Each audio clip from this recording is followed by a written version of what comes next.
안녕하세요. 새로운 인생, 새 출발을 앞두고 있는 여성이에요.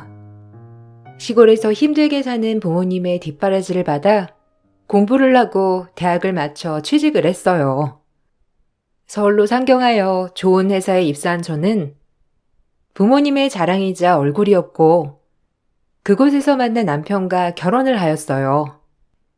넉넉하지 않은 형편이었지만 그래도 아이 하나 낳고 셋이 살만한 정도였는데 대신 무조건 맞벌이를 해야 했어요. 그런 와중에 저희 시어머니는 참 공주처럼 사시는 분이었는데 저희 부모님은 희생만 하셔서 그런지 처음엔 그런 모습들이 정말 좋아 보이고 꼭 부모들이 희생을 할 필요는 없구나. 본인 인생을 사는 게 멋지다라고 생각했지만 그것도 잠시 시어머니는 정말 특이하시고 신기하신 분이었습니다.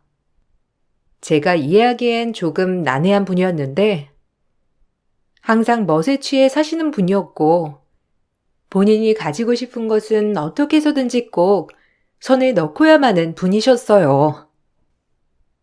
용돈이 30만 원이 뭐니?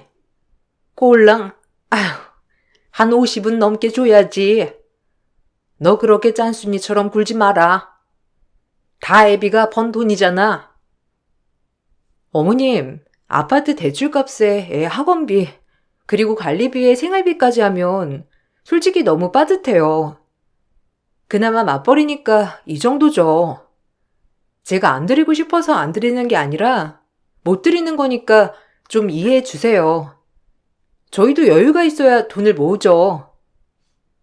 아니 그래도 10은 더 써라. 내가 좀 바쁘니? 친구들 만나서 이것저것 쓰고 하는데 내가 맨날 얻어먹을 수가 있냐고. 너처럼 외모 관리 신경 쓰지 않은 애들은 몰라. 얼마나 돈 쓸 데가 많은 줄 아니? 그러니까 아끼지 말고 팍팍 나한테 쓰란 말이야.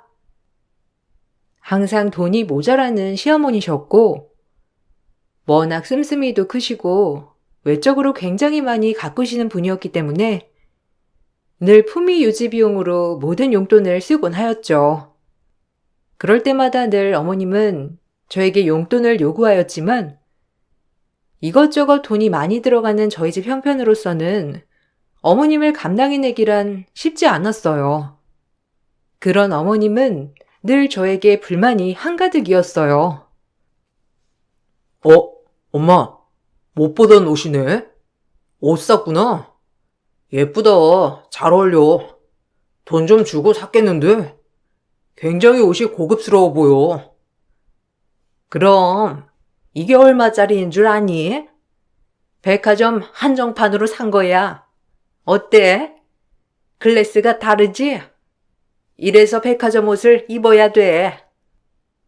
당신도 좀 보고 배워. 엄마 옷 입는 센스라던가. 보는 눈이 얼마나 높아? 오히려 젊은 당신보다도 훨씬 낫다. 우리 형편이 빠듯하니까 그렇지. 아무리 둘 다 대기업 다니면 뭐해? 한 달에 이렇게나 나가는 돈이 많은데 나까지 백화점 옷 사입으면 집 거덜나겠다. 당신 가능하겠어? 나도 꾸밀 줄 몰라서 안 꾸미는 거 아니야. 그렇게 얘기하지 마. 할머니 옷장 가면 새 옷 엄청 많아. 어제도 할머니 백화점 다녀왔죠. 저도 데려가세요. 구경 가고 싶단 말이에요. 할머니보다 엄마가 더 할머니 같아. 할머니는 맨날 화장하고 예쁜 옷 입고 놀러 다니는데 엄마는 맨날 똑같은 옷만 입고. 어머머, 얘는 무슨 새 옷이 많다고. 넌 젊은 애가 그렇게 후줄근하게 하고 다니니까 얘가 너한테 그런 소리를 하는 거 아니야? 너도 좀 꾸며라. 그깟 돈 얼마나 모은다고? 그렇게 아끼다가 똥 된다. 사람은 즐길 줄 알고 살아야 하는 거야. 사치스러운 어머님과는 달리 상대적으로 아끼며 살았기 때문에 제 자신을 그렇게 꾸미진 못했어요. 그런 모습을 보고 남편은 시어머니에게 꾸미는 방법을 좀 배우라고 했고, 정말 천지분간을 못하는 모자 같았지만 시어머니가 아예 이해가 안 되는 건 아니었어요. 같은 여자로서 아직까지 많이 꾸미고 싶어 하실 수도 있으니까 그런 건가 보다 하곤 했습니다. 정도가 지나치시지만 않으면 어머님을 최대한 이해하려고 노력했지만 어머님은 뭐든지 본인이 1순위곤 하였죠. 우리 어머님 진짜 대단하지 않아요? 매번 철철이 옷 쇼핑에 머리며 액세서리까지 저 나이에 저렇게까지 하는 게 대단한 것 같으면서도 어떻게 보면 너무 본인만 챙기는 것 같아서 가끔 서운할 때도 있다니깐요. 안 그래요, 형님? 전 그렇던데. 뭐, 나도 완전히 이해가는 건 아니지만 워낙 멋쟁이시잖아. 그러려니 해야지. 아무튼 우리랑은 정말 다르다니까. 예, 너 이게 어떤 옷인데 여기다가 주스를 쏟아? 어쩜 얘가 그렇게 조심성이 없는 거야? 아우, 어쩐담. 나가야 하는데. 잘못했어요. 할머니, 주스 드리려다가 무거워서 손이 미끄러졌어요. 죄송해요, 할머니. 화내지 마세요. 하여튼 덤벙대는 건 꼭 지 엄마 닮았지 아주. 누가 주스 달랬어? 꼭 말도 안 했는데 그렇게 설쳐대길. 어머님, 너무하세요. 애가 할머니 드리겠다고 고사리 같은 손으로 그런 건데 옷이야 빨면 되는 걸 그렇게 화를 내세요. 네가 애 교육을 잘못 시키니까 애가 조심성이 없지. 내가 오늘 이 옷을 입고 나가려고 얼마나 펴렀는데. 하여튼 마음에 드는 구석이라고는 없다니까. 며느리들이 꼴랑 둘인데 지들 꾸미는 거 하며 생각하는 마인드 하며 나랑 달라도 너무 달라. 어쨌든 우리 집 올 거면 애들 아무것도 손 못 대게 해라. 혹시라도 내 옷이나 내 신발 가방에 뭐 묻히기라도 하는 날엔 가만 안 둬. 어머님은 그날 그렇게 동서와 말다툼을 한 뒤 놀러 나가셨고 본인이 제일 중요하신 분이었기 때문에 그날도 그렇게 화를 내고 나가셨어요. 동서는 매우 화나했지만 어머님이 원래 그러신 분이니 그냥 씩씩대고 말더라고요. 저 역시 동서 같은 마음이 많이 들었어서 동서의 마음을 충분히 이해했고 그러고 나서 원래도 외적으로 많이 꾸미시는 어머님이었지만 요즘 들어 지나쳐도 너무 지나치다 싶은 마음이 들더라고요. 용돈도 모자랐는지 남편의 신용카드를 가져다가 돈도 엄청 쓰셨고요. 당신 어머님 이번 달에 얼마 쓰셨는 줄 알아? 자그마치 170만 원이야. 진짜 우리 형편에 이건 아니지 않아? 혜진이 발레 다니고 싶다는 것도 못 해주는 마당에 나이든 어머님이 나가서 턱턱 170만 원씩 긁는 게 말이 되냐고. 당신이 어머님한테 얘기 좀 해. 이건 진짜 아닌 것 같아. 우리가 무슨 떼돈 버는 부자도 아니고 나 진짜 계속 이런 거 못 참아. 언제까지 참아야 해? 엄마 예전에 많이 못 살고 힘드셔서 그래. 내가 이런 거라도 해줘야지. 아들이 돼가지고 이런 것도 못 해주겠어? 정도껏 하라는 거야. 누군 우리 엄마한테 못 해주고 싶어서 그래? 지난달 엄마 생신 때 꼴랑 용돈 10만 원 드렸어. 어머님 카드값 갚느라 그것도 겨우 드린 거야. 카드값 갚는 사람 따로 있고 쓰는 사람 따로 있지? 나 진짜 너무 힘들다. 엄마한테 용돈 매번 드리지도 못하는데 생신 때마저도 난 우리 주머니 사정 봐가면서 드려야 해? 내가 돈을 왜 버는 건데? 네 말 무슨 말인지 알았는데 엄마한테 뭐라고 하지 마. 내가 알아서 할 거니까. 만약 엄마한테 눈치 주면 가만 안 둬. 우리 엄마 충분히 누르셔도 되는 분이야. 내가 천천히 엄마한테 얘기 드릴 거니까 네가 나서서 뭐라고 하지 마. 알겠지?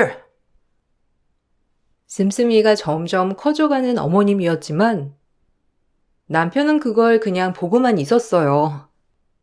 속이 터지는 게 한두 번이 아니었고 어머님은 거기에 더불어 남자친구까지 만드셨는지 남자친구를 만나서 오히려 본인이 돈을 더 펑펑 쓰고 계셨던 거예요. 있는 척 하려니 돈은 모자라고 그러니 한없이 남편을 닥달하고 그러다 결국 남편의 신용카드까지 가져다가 쓰시게 된 거죠.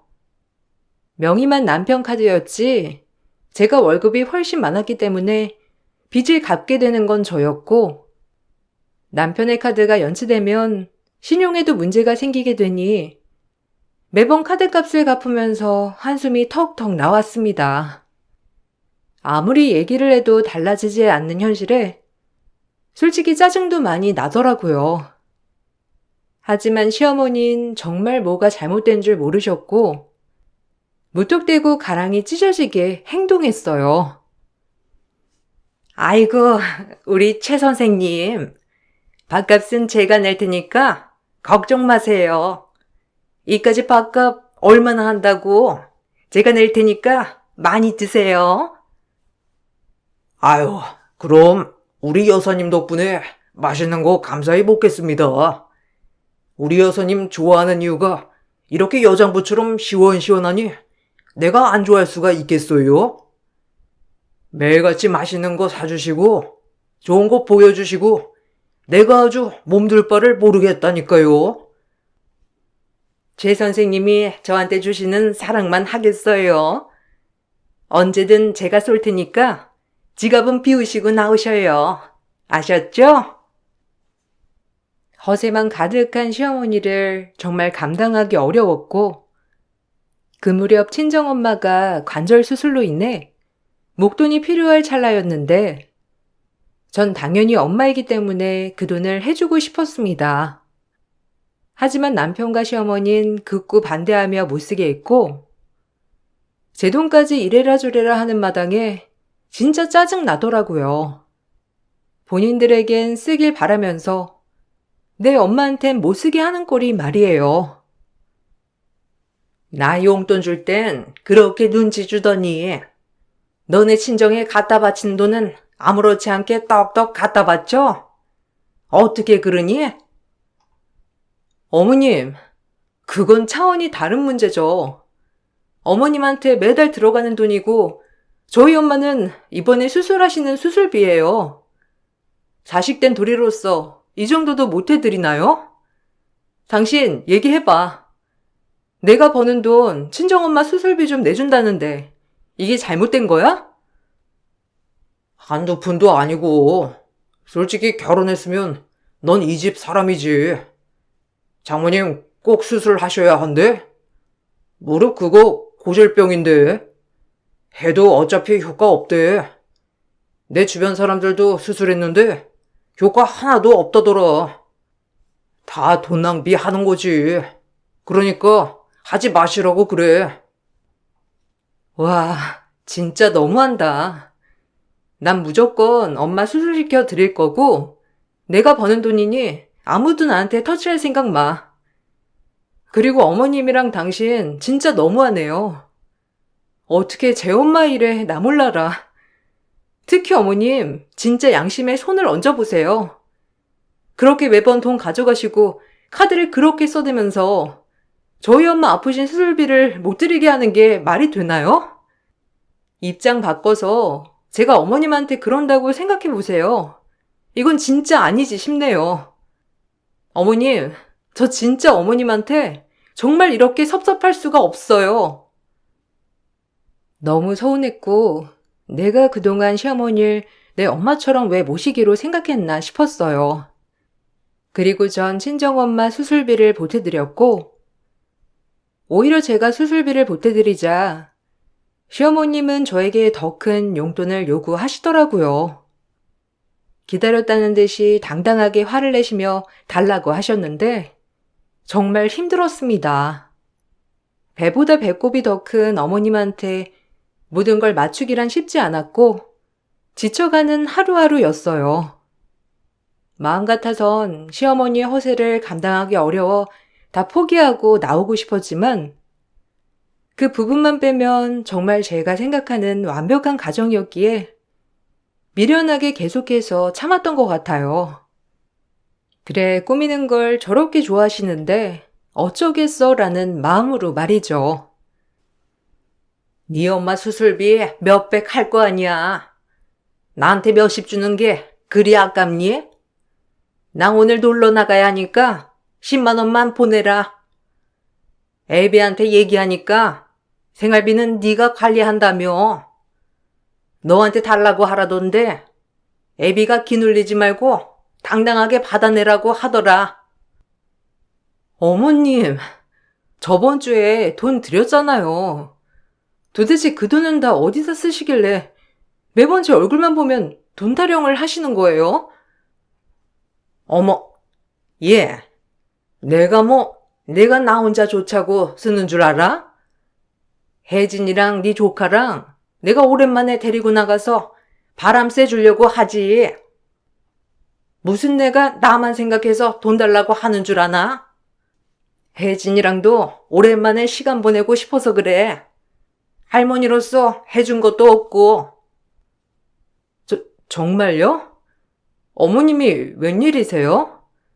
애들 생각도 다 해주시고. 그럼 저야 감사하죠. 가뜩이나 요새 주말에 계속 특근인데. 그러니까 네가 찬조를 좀 해줘야지. 너희 애랑 네 동서네 애 데리고 놀러 가는 건데 모처럼 내가 스트레스 풀어줄 테니까 걱정 말고 찬조나 해. 네 동서 보고도 하라고 해야지. 나도 마냥 나만 생각하는 사람 아니다. 그러니까 너무 그렇게 보지 마. 어머님한테 정말 많이 지칠 때쯤 어머님은 처음으로 아이들을 데리고 놀러 가겠다고 했어요. 할머니로서 처음 손주들을 챙기는 것 같아 놀라기도 했고 내가 모르는 어머님의 면모가 있는 것 같아 조금은 놀란 마음이 들었어요. 그래서 저와 동서가 어머님께 찬조도 해드리고 고마운 마음으로 아이들을 맡겼더니 어머님은 신나게 아이들을 데리고 놀러 나갔고 아이들도 참 좋아했어요. 할머니랑 연주랑 이렇게 셋이 놀러 가니까 너무 좋아. 처음으로 할머니랑 이렇게 놀러 가는 거잖아. 얘기했어야지. 그렇게 좋아? 할머니랑 연주랑 오늘 맛있는 거 많이 먹고 재밌게 놀다 와, 우리 딸. 엄마도 가면 좋은데 주말에 출근을 해야 해서. 얘는 내가 할머니인데 뭐가 걱정이야. 재밌게 놀다 올 테니까 걱정 마라. 자, 얼른 출발하자. 재밌겠지? 어서 가자. 근데 어디로 가시는 거예요? 어머님 차도 없어서 대중교통 타고 다니시려면 힘드실 텐데. 제가 태워다 드릴까요? 아니다. 애들이랑 이런 것도 추억이지. 걱정 말고 넌 일이나 해. 주말에도 회사 바빠서 미쳐버리겠다며. 신경 쓰지 마. 그렇게 아이들은 어머님과 재미나게 놀러 나갔고 어머님도 아이들을 데리고 놀러 나가기 시작하니 본인도 재미나고 기분이 좋았는지 주말에 종종 저와 동서가 일을 할 때면 아이들을 데리고 외출을 하였죠. 매번 어머님이 너무한다고 생각만 하고 있었는데 이 모습을 보니 사실 좀 죄송하더라고요. 그동안 진짜 본인밖에 모른다고 속으로 욕을 엄청 했었거든요. 그렇게 어머님에 대해 오해를 많이 했었구나. 오래 같이 살았다고 생각했었는데 다 몰랐구나 라는 마음을 가지며 고마웠었어요. 요즘 엄마가 애들 데리고 꽤 많이 나가시는 것 같은데 용돈 좀 올려드려야 하지 않아? 노인네가 얼마나 힘들겠어. 우리 형편에 지금 어머님 카드값에 용돈까지 올리면 관리비도 모자라겠다. 나도 어머님한테 너무 감사하긴 한데 다음 달에 성과금 나오니까 그때 어머님 따로 챙겨드리던지 할게. 자기랑 나도 요새 특근 때문에 바쁜데 혜진이 저렇게 잘 놀고 다니는 거 보니까 너무 감사하더라. 그래도 할머니 노릇도 잘하시려고 하는 것 같은데 내가 너무 오해한 것 같아. 우리 엄마가 표현을 안 해서 그렇지. 얼마나 생각이 깊으신 분인데. 이제라도 당신이 알아서 다행이다. 앞으로 잘 지내봐. 남편과 이런 얘기까지 하며 정말 잘 지내려고 했는데 그런 일이 있고 나서 어느 날 딸아이의 일기장을 보는데 지하철역 앞에 자주 갔다는 내용이 많이 있었어요. 그림일기라서 따로 그 아래 내용은 많이 적혀 있지 않았지만 주말마다 지하철 역사 앞에 자주 갔던 그림이 많았죠. 그 모습을 보고 어머님이랑 같이 대중교통을 많이 이용했구나 라고만 생각했어요. 그리고 한 달 정도 지났을 무렵 가족 행사가 있는 날이었고 방어초를 맞아 어머님이 드시고 싶다고 하신 모든 횟감을 떠서 시댁에 방문하였습니다. 그곳에서 전 놀라운 광경을 목격하였고 그 모습을 목격하자마자 사색이 될 수밖에 없었어요. 동서, 지금 뭐 하는 거야? 뭔가 오해가 있는 것 같은데 흥분 좀 가라앉혀. 하극상이야? 위아래도 없어? 이게 뭐 하는 짓이야? 이거 놓으세요. 저 절대 그냥은 못 넘어가니까. 형님도 이 얘기 들으면 절대 가만히 있지 않으실 거니까 저 말리지 마요. 가족 행사날 일찌감치 횟감 떠서 시댁에 가니 시모 머리를 쥐어뜯고 있던 동서였어요. 너무 놀라 말리는 와중 순간 동서가 내게 외친 한마디에 정말 횟감이고 나발이고 모든 걸 던지고 달려가 시모의 뺨을 찰지게 날려버렸습니다. 뭐? 앵벌이? 당신 도른 거 아니야? 아니 어떻게 할머니가 돼가지고 손녀들 앵벌이를 시킬 수가 있어요? 돈에 미쳐도 단단히 미쳤죠. 지금 애들한테 그 돈 뜯어가서 본인 옷 사고 머리하고 남자친구 만나러 다니는 게 말이 돼요? 심지어 하루 종일 김밥 한 줄만 주고 이거 다 못 팔면 오늘 엄마 아빠 보러 집 못 간다고 아빠까지 하더래요. 애가 얼마나 무서웠으면 저한테 말도 못하고 울면서 간신히 말하겠어요. 혜진이한테도 물어보세요. 애들이 엄마 아빠랑 헤어지는 줄 알고 말도 못하고 매번 주말마다 억지로 따라 나섰나 본데 저 진짜 못 참아요. 인간이 어떻게 그러냐고요, 형님. 제가 너무한 거예요? 아니, 니들 지금 나한테 이러고도 너네가 무사할 줄 알아? 어디서 빼어먹은 버르장머리야? 나 오늘 일 가만 안 있어. 네, 사실은 이러했습니다. 어머님은 돈을 쓰다 모자라고 더 이상 돈 나올 방도가 없자 손녀들을 데리고 시디며 이상한 물건들을 받아다가 지하철 역사에서 앵벌이를 시켰던 거예요. 그러고 나서 나온 수익은 본인이 챙겼고 추운 겨울이었음에도 불구하고 손녀들을 하루 종일 바깥에서 썰게 하였어요. 아이들이 장사를 하고 있으면 본인은 남자친구를 만나러 가거나 근처 커피숍에서 커피를 마시며 손녀들이 돈을 벌어올 때까지 기다렸다고 하였는데 이 모든 사실은 동서의 딸 제 조카가 폭로하였다고 했죠. 할머니랑만 나갔다 오면 손발 얼음장에 피곤해하고 힘들어해서 물어보니 할머니가 말하지 말랬다고만 하고 내가 오죽하면 뒤를 밟았겠어요? 그러고 나서 물어보니까 옷까지 아주 못 사는 애들처럼 갈아입히고 앵벌이 짓을 시켜? 당신이 그러고도 할머니예요? 저 진짜 이대로 못 넘어가요. 남자에 미쳐도 유분수지. 그렇게 돈 벌어서 그 남자 만나고파요? 진짜 어이가 없네. 그동안 내가 오해했을 거라고 나 자신을 탓했는데 손녀들을 데리고 지금 앵벌이 짓을 시켜요? 진짜 사람 아니다. 정말 정상적인 사람 아니라고요. 어떻게 그런 짓을 벌일 수가 있어요? 나 지금 손 떨리고 말도 안 나오는데. 얘네들이 왜 이렇게 쌍으로 덤벼? 그래, 얘네들 데려다가 좀 물건 팔게 시켰다. 왜? 내가 내 소녀들 데리고 사회생활 좀 가르치겠다는데 니들 왜 이래? 요새 애들은 아주 곱게만 자라서 이렇게 세상이 얼마나 험한지 좀 배워야지.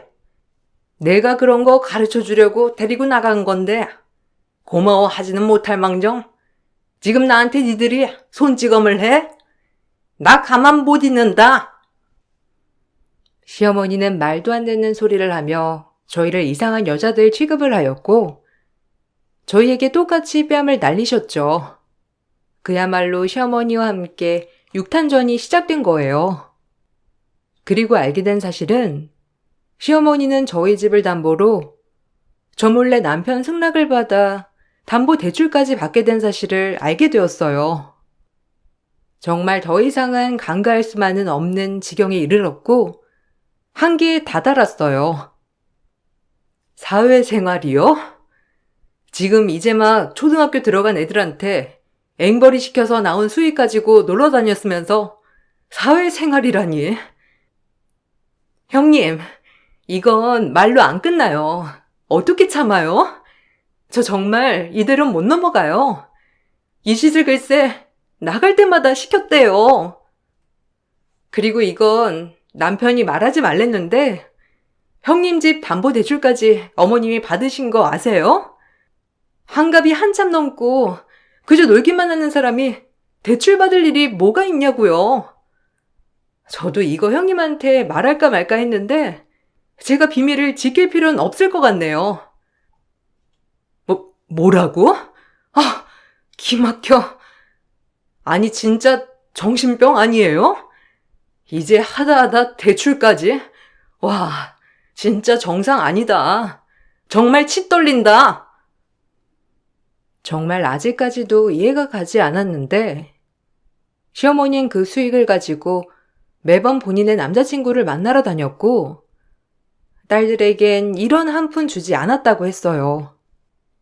그리곤 절대 우리들에게 말하지 말라고 그렇게 되면 아빠와 엄마는 살지 못한다고 했다고 하더라고요.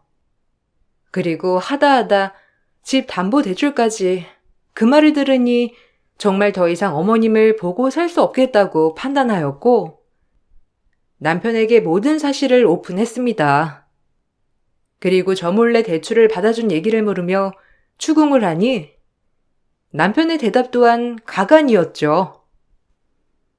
엄마가 무슨 생각이 있으시겠지.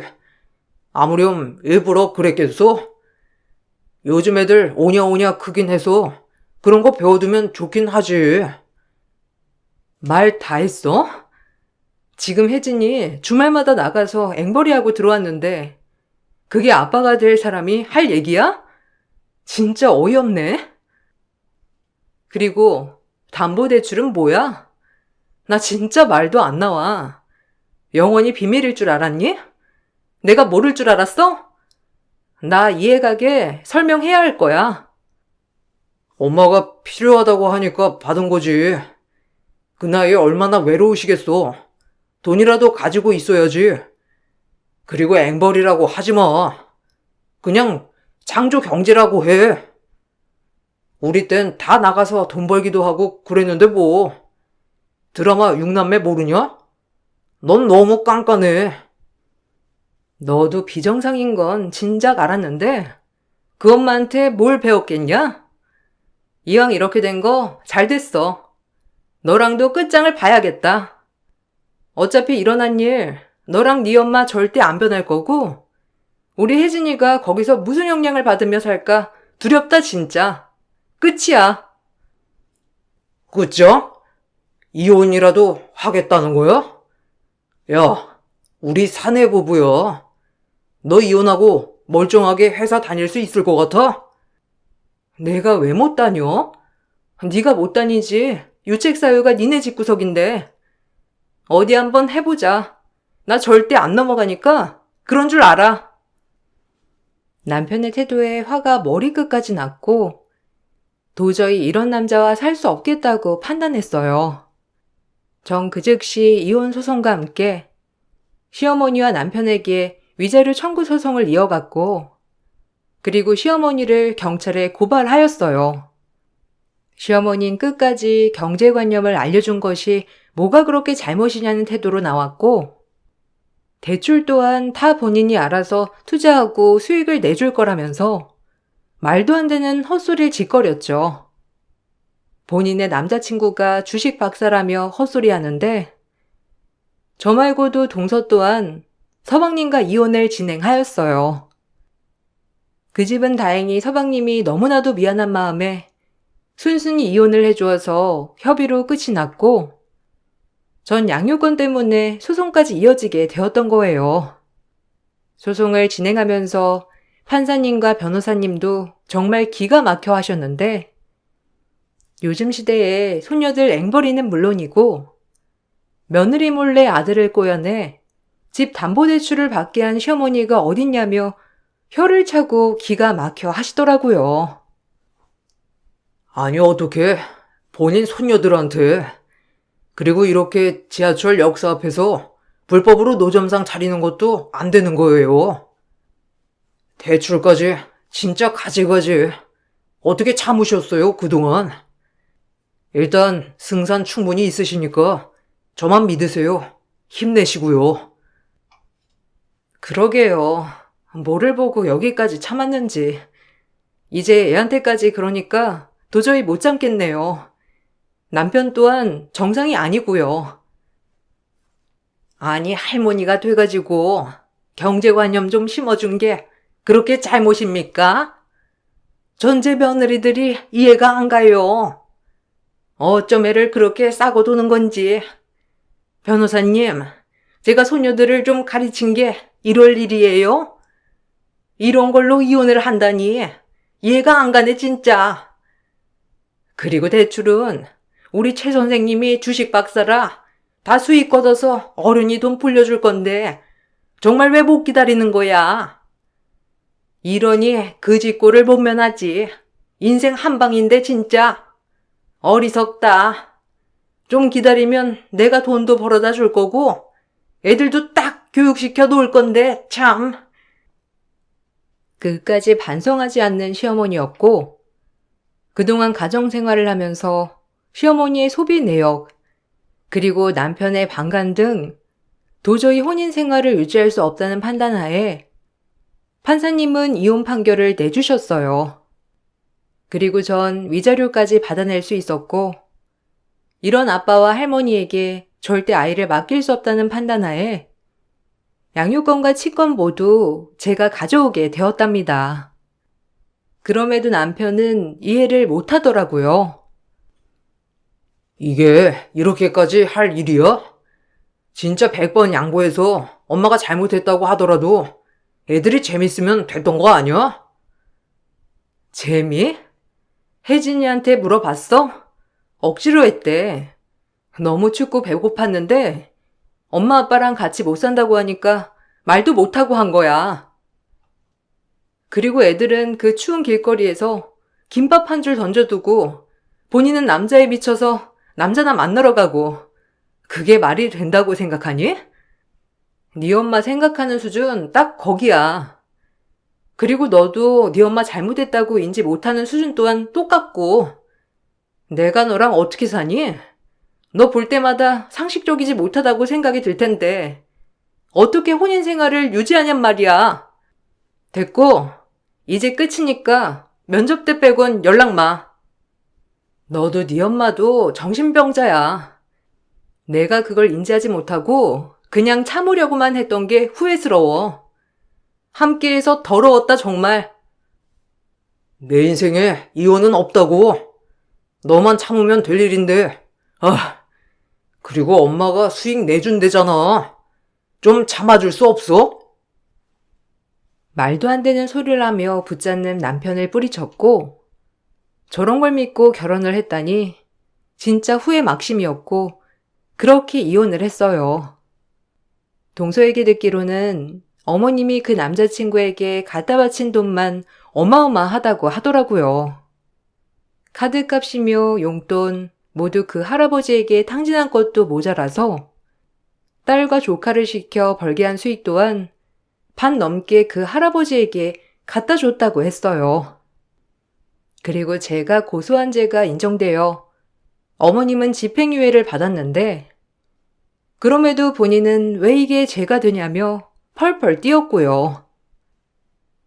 저만 믿으세요. 아들 이혼했다고요? 아유, 참. 이걸 못 기다리고 며느리들이 참 불같네요. 우리 여사님 속상하게. 그러니까요. 우리 선생님만 믿고 제가 다 투자한 건데. 근데 지금 일단 아들도 그렇고 저한테 돈 한 푼 안 주는데 혹시 제가 투자한 금액 중 일부라도 돌려받을 수 있을까요? 주머니에 한 푼도 없이 다니려니까 앞이 캄캄하네요.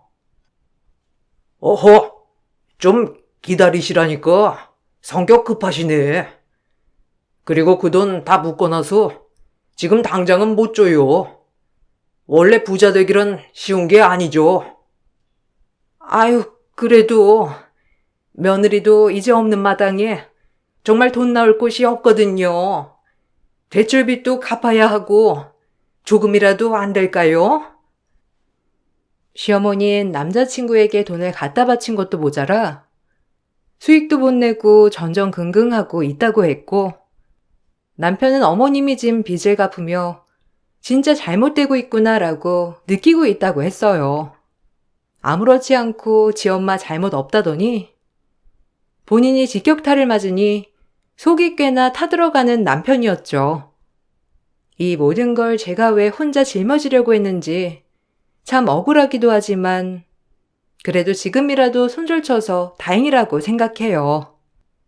그리고 어머님 때문에 아들 둘은 모두 이혼남이 되었는데도 불구하고 시어머니는 아직까지 본인 잘못을 모른다고 하더라고요. 오히려 우리가 유별나다며 동네 사람들한테 떠들고 다니지만 동네 사람들 또한 시어머니에게 등을 돌렸다고 했고 남편은 그렇게 본인 엄마 불쌍하다고 하더니 본인도 어머님 씀씀이가 감당이 되지 않았는지 어머님에게 그만 좀 하라며 요즘 모자 사이가 예사롭지 않다고 했어요. 참 자기 엄마한테 하는 효도는 셀프인데 모든 것을 제가 해주다 본인이 하려니 본인도 버거웠나 보더라고요. 정말 버겁고 암흑 같은 결혼 생활이었다고 생각이 들지만 그래도 지금은 거기에서 탈출해 제 인생을 찾아 나가고 있답니다. 이혼을 하고 그 집 꼴을 안 보고 사니 이렇게 제 월급이 여유 있었는지 지금에서야 알게 되었어요. 딸아이를 혼자 키우고 있음에도 불구하고 저희 친정엄마 드시고 싶은 거, 딸 하고 싶은 거를 모두 다 눈치 안 보고 해줄 수 있게 되었던 거죠. 지금은 정말 너무 행복합니다. 왜 이제 이혼했나 싶을 정도로 새 인생을 사는 것 같아요. 형님, 그래도 우리 종종 연락하고 지내요. 애들도 또래고 이런 얘기 어디서 하겠어요. 전 그래도 애아빠랑 좋게 끝내서 그나마 시댁 얘기 가끔 듣거든요. 제가 종종 얘기도 전해드리고 할게요. 우리 자주 만나서 이야기 나눠요. 그래, 우리 자주 만나자. 이런 얘기 어디서 하겠어. 연주랑 혜진이 서로 잘 지내기도 하고 우리도 좋은 친구가 될 거야. 그러게요. 참 결혼하면서 가장 큰 수확이 정말 친한 친구를 만든 것 같아 그래도 헛되지만은 않은 것 같아요. 그리고 동수아는 잘 지내고 있답니다. 이런 얘기 참 창피해서 하긴 그렇지만 지금은 동서와 만나면 서로 깔깔대며 그때 일을 떠올리고 있답니다. 그래도 이렇게 좋은 친구를 만난 것 같아 기분이 정말 묘하기도 하면서 좋기도 하답니다. 지나온 과거가 참 후회되긴 하지만 앞으로 펼쳐질 제 미래가 너무 기대되기에 이제 그만 후회하고 앞으로 나아가려고 해요. 여러분들도 전진하는 삶을 사셨으면 좋겠습니다. 그럼 여기서 마쳐볼게요. 들어주셔서 감사합니다. 안녕하세요. 저는 50대 여자입니다. 18년 전에 전 남편과 이혼을 하고 현재는 좋은 사람 만나 행복하게 살고 있었습니다. 과거에 받았던 많은 상처를 지워버리고 현재의 남편과 그리고 이쁜 딸을 키우면서 잘 지내왔었는데 18년 만에 전 남편의 소식을 들었어요. 그리고 10달 품어 배 아파 낳았던 친딸의 얼굴도 보게 되었습니다. 전혀 예상하지 못했던 장소에서 벌어진 돌발 상황이라 많이 당황스러웠는데 친딸이 저에게 갑자기 돈을 요구하기 시작했어요. 그리고 그 말을 듣는 순간 전부 잊은 줄 알았던 18년 전의 기억이 생생하게 떠올랐어요. 한창 더웠던 여름날 남편이 다른 여자와 만나는 걸 제 두 눈으로 목격을 했어요. 제 딸과 함께 시장에서 장을 보다가 배가 고프다는 말에 잠깐 분식집에 들어가려 했는데 건너편 상가에서 남편이 어떤 여자와 함께 장을 보고 있더라고요. 처음엔 남편이 아닌 줄 알았어요. 워낙 일 때문에 바쁜 사람이라 가족들과 보낼 수 있는 시간도 없는 사람인데 바람을 필 거라곤 전혀 상상하지 못했었죠. 남편이 회사 직원과 잠깐 시장에 들러 먹을 걸 사러 온 줄 알고 일단 아는 척을 하려 했는데 그 순간 남편 옆에 있던 여자가 옆구리에 팔짱을 끼더니 살갑게 웃으면서 머리를 남편의 어깨에 기대고 있었어요. 제가 분식집에 들어가지 않고 그 자리에 가만히 서 있자 저를 이상하게 바라보면서 안 들어오냐고 물어보며 밖으로 나오길래 딸이 남편의 바람 피우는 모습을 목격하기라도 할까봐 딸을 나오지 못하게 밀고 분식집으로 들어갔어요. 여자의 느낌상 남편의 행동은 100% 바람으로 확신했고 절대로 용서하고 싶지 않았습니다. 어떠한 상상을 해도 그 장면은 누가 봐도 바람이었고 그때부터 남편의 모든 행동들이 신경 쓰이기 시작했습니다. 제가 알고 있는 건 아주 잠깐 의문의 여자와 팔짱을 끼고 시장을 돌아다녔던 거 외엔 얻은 게 아무것도 없었어요. 증거물을 남겨두지 않으려 철저하게 계획적으로 움직이는 남편에게서 증거물을 찾기란 쉽지가 않았습니다. 그렇게 혼자서 힘든 날들을 감당하며 버텨오던 어느 날 남편에게서 결정적인 증거물 하나를 얻어낼 수가 있었어요. 그리고 그날 남편과 엄청난 싸움으로까지 번지게 되었고 결국 이혼의 문턱까지 가게 되었죠. 당신 잠깐 이리 와봐. 지금부터 뭐든지 솔직하게 얘기하는 게 좋을 거야. 나한테 거짓말할 생각 꿈에도 하지 마. 지금 내가 들고 있는 이 물건 당신 정장 안주머니에서 나왔는데 이걸 어떻게 받아들여야 할까? 다른 건 다 이해하고 넘어가 줄 수 있는데 이건 도저히 받아들이기가 힘들 것 같아서 거짓말할 생각 말고 그냥 사실대로 얘기해. 당신 나 말고 다른 여자 만나고 있지? 이런 말 하는 건 다 이유가 있는 건데 나한테 변명한다고 달라지는 거 아무것도 없어. 아이씨, 내 물건에 손대지 말라고 했잖아. 이런 거 싫어한다는 거 알면서 내 정장 안에 있던 물건 왜 손을 대? 너 지금 제정신이냐? 그거 당장 일이 안 되나? 왜? 이게 내 손에 들어올 수 있다는 거 예상 못했어? 돈 많은 사람들은 원래 다 이래? 내가 항상 얘기했지? 다른 건 다 이해해주고 넘어가도 우리 가정 깨지는 행동을 하면 나도 절대 용서하지 않겠다고. 어떻게 다른 것도 아니고 임신 테스트기가 왜 여기서 나와? 흐린 것도 아니고 선명하게 딱 2줄인데 지금 이걸 본 내가 잘못 본 거라고 말할 수 있어? 앞으로 어떻게 할 거야? 당신은 이미 용서받지 못할 일을 저지른 걸 보면 이혼 생각이 있었던 거지? 아무래도 내가 재산이 많다 보니까 주변에서 나를 가만두지 않더라고. 당신이랑 결혼하고 아이를 낳아서 키운다 해도 그건 상관이 없는 것 같더라. 골키퍼 있다고 해서 골 안 들어가는 거 아니잖아. 모든 상황은 변화될 수 있는 거고, 사람은 변화된 환경에 맞춰서 살아가야 한다고 생각해. 당신이 지금 들고 있는 임신 테스트기, 당신도 알겠지만 임신 확실한 거고, 혹시 몰라 내가 보는 앞에서 그 여자가 테스트를 했는데 거짓말이 아니었어. 이미 내 아이를 가지게 되었고, 뱃속에는 내 핏줄이 자라고 있는 걸 알게 됐는데 그냥 모른 척 할 수는 없는 거잖아. 당신이 내 사생활에 대해 어디까지 알고 있는지 모르겠지만 원하는 걸 말해봐. 먹고 살 정도의 돈이 필요한 거야? 앞으로 새 출발을 하는데 적지 않게 위자료 쥐어줄 테니까 당신 갈 길 가면 되겠네. 어차피 나랑 같이 살고 싶지 않잖아. 그럼 보현이는 당신이 저지른 잘못된 행동 때문에 내 딸이 받은 상처는 어떻게 보상할 건데? 너는 나랑 함께 살아온 17년의 생활이 아무것도 아니었어? 당신이랑 함께한 시간들 당연히 소중했지. 지금도 소중하고, 네가 나랑 못 살겠다며 이런 나를 인정해주고 받아들여준다면 나는 너랑 이혼 안 하고 지금의 삶을 유지하고 싶은데 네가 받아들이면서 살 수 있겠어? 이게 힘들면 그냥 이혼하는 거고. 어떻게 할래? 17년의 결혼 생활 여기서 마무리 지을래? 아니면 그냥 넘어갈래? 어차피 둘 중 하나 선택해야 되는 거야. 이미 그 사람의 뱃속에는 내 핏줄이 자라고 있는데 억지로 해결할 수 있는 문제도 아니잖아? 남편의 당당함에 상처를 받기도 했지만 제일 큰 충격이었던 건 남편 정장 안에서 나왔던 임신 테스트기에 보이는 선명한 두 줄이 더 큰 충격으로 다가왔어요.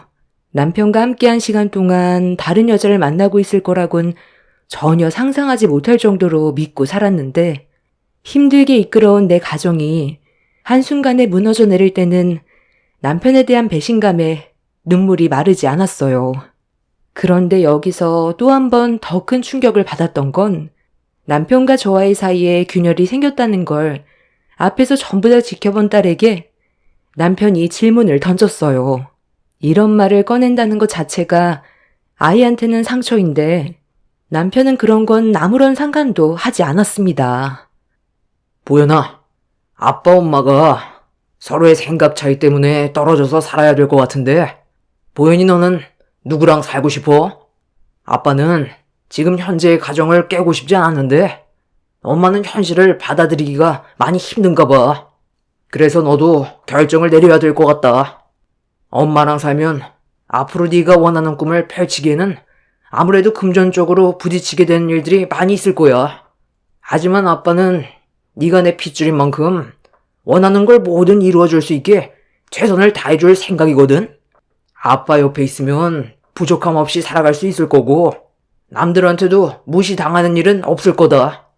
아빠는 솔직히 고민할 것도 없을 것 같은데 아빠랑 함께 사는 게 인생에 도움이 되지 않겠어?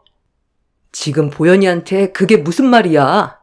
한참 예민한 나이에 애가 상처받을 수 있다는 건 생각 안 해봤어? 원래 이렇게 이기적이었어? 그런 식으로 말하면 보현이가 당신한테 갈 것 같아? 생각 없이 뱉어대는 남편의 말에 화가 난 저는 얼굴에 손을 올리며 난리를 쳤는데 그 순간 뒤에서 제 딸이 저에게 소리를 질렀습니다. 그리곤 제가 보는 앞에서 남편의 손을 잡았어요. 딸의 돌발 행동에 당황해서 그 모습을 바라보고 있었는데 충격적인 한마디를 딸의 입에서 듣게 되었고 저는 그 말에 다리가 풀려 주저앉아 버렸습니다. 17살밖에 안 된 딸은 남편이 바람 피운 게 전부 제 탓이라면서 똑바로 행동하지 않아 남편이 바람을 핀 거라고 거침없이 말을 이어나갔습니다. 엄마는 조금의 잘못도 없다고 생각해? 엄마가 아빠한테 잘했으면 이런 일은 생기지 않았겠지. 무조건 아빠한테만 잘못을 돌리기 전에 엄마의 행동부터 되돌아봤으면 좋겠어. 당연히 아빠도 잘못이 없는 건 아니지. 내가 봤을 땐 둘 다 잘못했어. 엄마도 아빠 덕에 잘 먹고 잘 살고 있는 거라면서. 그전에는 입에 풀칠하는 것도 힘들었다고 나한테 현재의 삶을 감사하게 생각하라고 입이 닳도록 얘기하지 않았어? 그래서 나는 엄마처럼 구질구질하게 가난한 삶을 살고 싶지 않아. 아빠가 모든 걸 다 해주겠다는데 내가 왜 그런 좋은 조건을 걷어차고 가난한 삶으로 돌아갈 수가 있겠어? 나는 아빠랑 같이 살 거니까 엄마는 나를 위해서라도 이 문제에 대해 조용히 넘어가줘. 딸이 힘들어하는 걸 보고 싶은 거야? 나 앞으로 좋은 대학도 가야 하고 좋은 일자리에 취직도 해야 되는데 엄마가 내 인생까지 망치고 싶어? 괜히 일 크게 키우지 말고 엄마 혼자 아빠 집에서 나가. 나는 내 꿈을 펼 거야. 엄마처럼 가난했던 과거로 돌아갈 생각 없다고. 딸의 말에 엄청난 말을 듣게 된 저는 너무 큰 충격을 받았는지 온몸이 부들부들 떨렸어요. 다리에 힘이 풀려 제대로 서 있을 힘조차 없어 그대로 주저앉아 버리자 이런 제 모습을 보게 된 딸도 마음이 많이 안 좋았는지 방으로 들어가 버렸네요. 남편은 딸이 들어가자마자 저에게 모든 상황이 해결된 것 같다면서 조용히 위자료 받고 사라지라며 딸의 인생길까지 막지 말라고 다시 한번 강하게 못을 박았습니다. 그날 정말 많은 눈물을 쏟아내었고 마음 같아선 남편의 인생도 끌어내리고 싶었지만 배 아파 낳은 제 딸이 눈앞에 아른거려 어쩔 수 없이 위자료만 받고 이혼 결정을 하게 되었네요.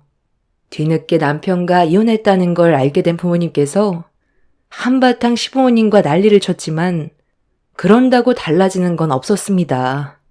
솔직히 저는 뭘 잘못했는지 모르겠더군요. 가정을 위해 충실히 살아온 것밖엔 없는데 왜 이혼을 당해야 하는 아픔을 겪어야 하는지 도저히 이해가 되지 않았습니다. 그리고 이 문제로 양가 부모까지 목소리를 높여 싸우는데 눈앞에 펼쳐진 상황들을 보고 있던 저는 너무 괴로워 또다시 울분을 토해내며 부모님께 돌아가자고 말씀드렸습니다. 네가 뭘 잘못했다고 돌아가. 저놈이 너를 놔두고 다른 여자를 품에 안아서 벌어진 일인데 왜 우리가 가해자인 것처럼 오해를 받아야 되는 거냐고. 여태까지 먹여주고 채워준 것만도 감사하게 생각해야지. 어디서 큰 소리야? 돈도 쥐뿔도 없는 집안 걷어들여주니까 아주 배가 불렀지. 내 아들이 자기 마누라를 옆에 끼고 있는데도 한눈을 팔았다는 건 너한테 만족을 하지 못한다는 건데 너도 참 한심하다. 아무리 돈이 있어도 가꾸질 않는데 내 아들이 네가 여자로 느껴졌을 것 같니? 나는 너한테 위자료도 지어주지 않고 걷어차버리고 싶었는데 내 아들이 워낙 정이 많아서 너한테 위자료 지어준 거야.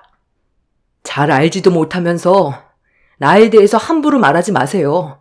나도 나름대로 가정을 위해 최선을 다하며 살아왔어요. 어머님 집안에 돈이 많으면 상대방의 기분은 고려하지 않고 하고 싶은 대로 막 살아도 된다는 거예요? 어머님부터가 그런 생각을 가지고 있으니까 저 인간이 저 모양인 거라고요.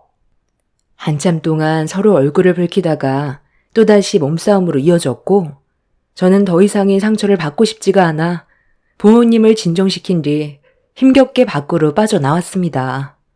그런데 시어머니가 다시는 찾아오지 말라면서 소금을 한 바가지 퍼와서는 저희 가족들을 향해 냅다 뿌려버렸어요.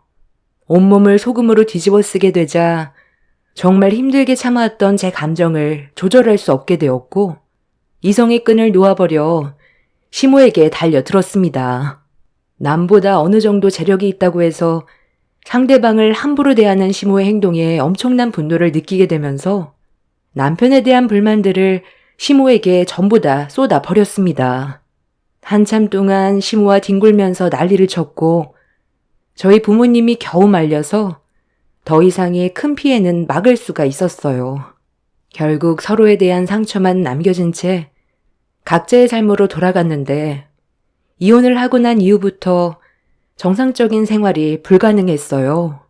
이미 저는 엄청난 충격으로 인해 정신 상태에 문제가 생겼었죠.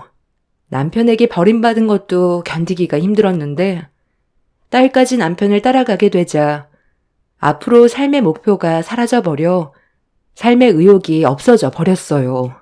한참 동안 버림받은 괴로움을 이겨내지 못한 채 힘든 시간을 보내고 있었는데 제가 다시 일어설 수 있는 소식을 접하게 되었습니다. 임신을 했던 남편의 상간녀가 유산을 했다는 소식이었어요. 상간녀의 뱃속에 있는 그 아이는 잘못이 없다는 걸 알지만 저는 유산의 소식을 들었을 때 너무 기뻤었고 그 인간들의 불행이 계속해서 이어지길 간절히 바라고 있었습니다. 정상적인 가정을 깨버린 그 여자가 행복해지는 걸 원하지 않았어요. 그리고 제 딸은 자기 아빠의 도움을 받아 공부에만 매진하면서 자신의 꿈을 펼치기 위해 최선을 다하고 있다는 소식도 들을 수가 있었습니다. 상간녀가 아이를 유산했다는 말을 듣게 된 이후부터 저도 그 인간들에게 잘 사는 모습을 보여주고 싶어서 더 이상 슬퍼하지 않고 달라진 현실을 받아들인 뒤 남편이 준 위자료로 장사를 시작했어요. 그리고 과거의 아픈 기억들을 잊어버리기 위해 정신없이 일에만 매진해 왔었는데 제 인생에 또 다른 인연이 찾아오게 되었네요. 그 사람은 저와 반대로 아내에게 버림을 받은 사람이었어요. 그리고 전처는 태어난 지 얼마 되지 않았던 자기 친딸을 버리고 다른 남자와 새 삶을 꾸렸었죠. 저와 비슷한 상황들이 공감이 되었고 서로가 가진 아픔을 위로해 주다 보니 어느새 가까워지게 되었습니다. 그리고 저는 그 사람과 결혼까지 하게 되는 일이 있었네요. 한 번의 실패가 있었기 때문에 최대한 신중했었는데 시간이 지날수록 그 사람은 전 남편과는 많이 다르다는 걸 느껴왔어요. 그래서 새로운 시작을 결심하게 되었던 거고 다행히 제 선택은 옳은 길이었다는 걸 남편과 결혼 생활하는 동안 점점 더 많은 걸 느끼게 되었습니다. 서로를 위해주는 게 얼마나 행복한 건지 알 수 있었고 친엄마에게 버림받게 된 그 아이를 친딸처럼 받아들이며 한 가족이 되기 위해 많은 사랑을 주었고 정말 열심히 살아왔었습니다. 그리고 그런 시간들이 헛되지 않았다는 걸 지금까지 살아오면서 제 곁에서 언제나 한결같은 모습을 보여준 딸이 저에게 사랑을 줄 때 느낄 수 있었습니다. 전 남편과 이혼을 하고 저와 연을 끊어버린 딸에게도 버림을 받았을 땐 어떻게 살아가야 할지 한 치 앞도 안 보이는 앞이 막막하기만 했었는데 지금의 남편을 만나고 배 아파 낳은 제 친딸은 아니지만 그래도 저를 친엄마처럼 생각해주며 따라줘서 18년의 결혼 생활 행복하게 유지할 수 있었습니다. 그렇게 남은 제 인생은 더 이상 아픔이 아닌 좋은 날들만 가득할 줄 알았는데 어느 날 제 식당에 예상치 못한 손님이 찾아왔어요. 18년 전에 연을 끊었던 제 친딸이 제가 장사하는 식당에 어떤 남자와 함께 들어왔는데 저는 일이 너무 바빠서 못 알아봤지만 제 딸은 저를 알아봤는지 갑자기 아는 척을 했어요. 엄마 아니야? 아, 엄마 맞네. 와, 이게 얼마 만이야? 우리 18년 만인가? 세월에 장사 없다더니 하마터면 못 알아볼 뻔했잖아. 엄마도 정말 많이 늙었네. 와, 내가 그때 엄마를 따라갔다면 나는 18년 동안 식당 일이나 하고 있었을 거 아니야. 일해서 줄을 잘 타야 한다니까. 그런데 어떻게 이런 곳에서 엄마를 다 만나냐? 자기야, 인사해. 우리 엄마야. 내가 우리 집안 과거에 대해서 얘기해 줬었지? 18년 만에 만난 엄마인데 너무 많이 변해서 소개해주기가 좀 창피하지만 그래도 자기도 우리 친엄마가 어떻게 생겼는지 궁금해했었잖아. 엄마, 우리 이번에 결혼해서 여기저기 정신없이 알아보느라 많이 힘들었는데 음식 좀 신경 써서 준비 좀 해줘. 오래간만에 만난 딸 밥 한 끼 제대로 차려줄 수 있잖아. 그럼 이 집에서 제일 맛있는 걸로 신경 좀 써줘. 우리는 저기 룸으로 들어가자. 그래도 돈 좀 꽤 버는 것 같네? 여기 동네가 꽤 잘 사는 사람들이 모여있는 곳인데 이런 곳에 음식점을 오픈할 정도면 돈이 꽤 들지 않았을까? 건물주도 아니고 상가 임대해서 음식 장사하는데 돈이 얼마나 있겠어? 내가 여기 말고 다른 곳에서 먹고 싶다고 했던 이유가 다 있었네. 어쩐지 느낌이 별로 안 좋더라. 불편해서 음식이 입에 들어갈지 모르겠다. 그래도 18년 만에 만난 딸인데 음식에 신경 좀 써주겠지? 나 입맛 되게 까다로운 거 알지? 18년 만에 갑자기 만난 딸과 마주했을 때 너무 당황스러워서 무슨 말을 꺼내야 할지 머릿속이 혼란스러웠어요. 긴 세월 동안 제 친딸도 많이 변해 있었고 전 남편한테 금전적인 도움을 많이 받았는지 그래도 꽤 성공한 듯 보였습니다. 과거의 안 좋은 기억들이 떠올라 순간적으로 힘들었지만 그래도 오래간만에 얼굴 보게 된 친딸이라 내칠 수도 없어 음식을 내어주었어요. 저는 차마 얼굴을 보기가 좀 그래서 직원들이 서빙을 담당하고 있었는데 잠시 뒤 룸 안에서 소주병이 밖으로 날아와 벽에 부딪힘과 동시에 와장창 깨지는 충격적인 광경이 눈앞에 펼쳐졌습니다. 갑작스러운 돌발 상황이라 급하게 룸 안으로 들어갔고 흥분한 모습으로 얼굴을 붉히고 있는 딸의 모습을 보게 된 저는 무슨 일 때문에 소주병을 던졌는지 물어보았는데 딸의 입에서 나온 한마디에 너무 큰 실망을 했어요. 지금 이게 뭐 하는 짓이니? 밥 먹으러 왔으면 조용히 밥만 먹고 가면 되는 건데 왜 술병을 던지는 거야? 우리 종업원이 무슨 잘못이라도 한 거니? 갑자기 이러는 이유가 뭔데?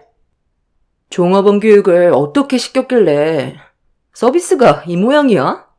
술 따라 먹기 귀찮아서 술 좀 따라 보라고 시켰는데 얼굴 표정 싹 바뀌더니 여기는 술 따라주는 술집이 아니라면서 내 말을 무시하고 술병만 놓고 나가려고 하잖아. 월급 받는 주제에 어디서 자기 뜻대로 행동하려 들어? 내가 여기 식당 사장 딸인 거 몰라? 오래간만에 엄마 얼굴 봐서 좋게 넘어가려 하니까 별 거지 같은 게 사람 기분 다 잡쳐놓네. 나 오늘 이런 기분으론 그냥 못 넘어가겠는데? 돈 주고 음식 먹는데 우리가 왜 눈치를 봐야 하는 거냐? 이런 곳에 손님이 많은 것도 이해가 안 된다. 야, 그냥 일어나자. 기분 더러워서 음식 먹을 수나 있겠냐?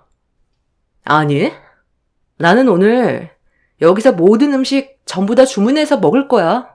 그리고 저 종업원 퇴사 처리되는 것까지 보고 집에 들어갈 거니까 상황 악화시키고 싶지 않으면 당장 내 앞에서 무릎 꿇어. 엄마, 저 남자 지금 인상 쓰는 거 봤지? 저런 남자를 종업원으로 들이니까 장사가 잘 되겠어? 저기요, 지금 제 말 무시하는 거예요? 술 다시 가져오라니까. 기분 나쁘면 지금 당장 때려치우던가.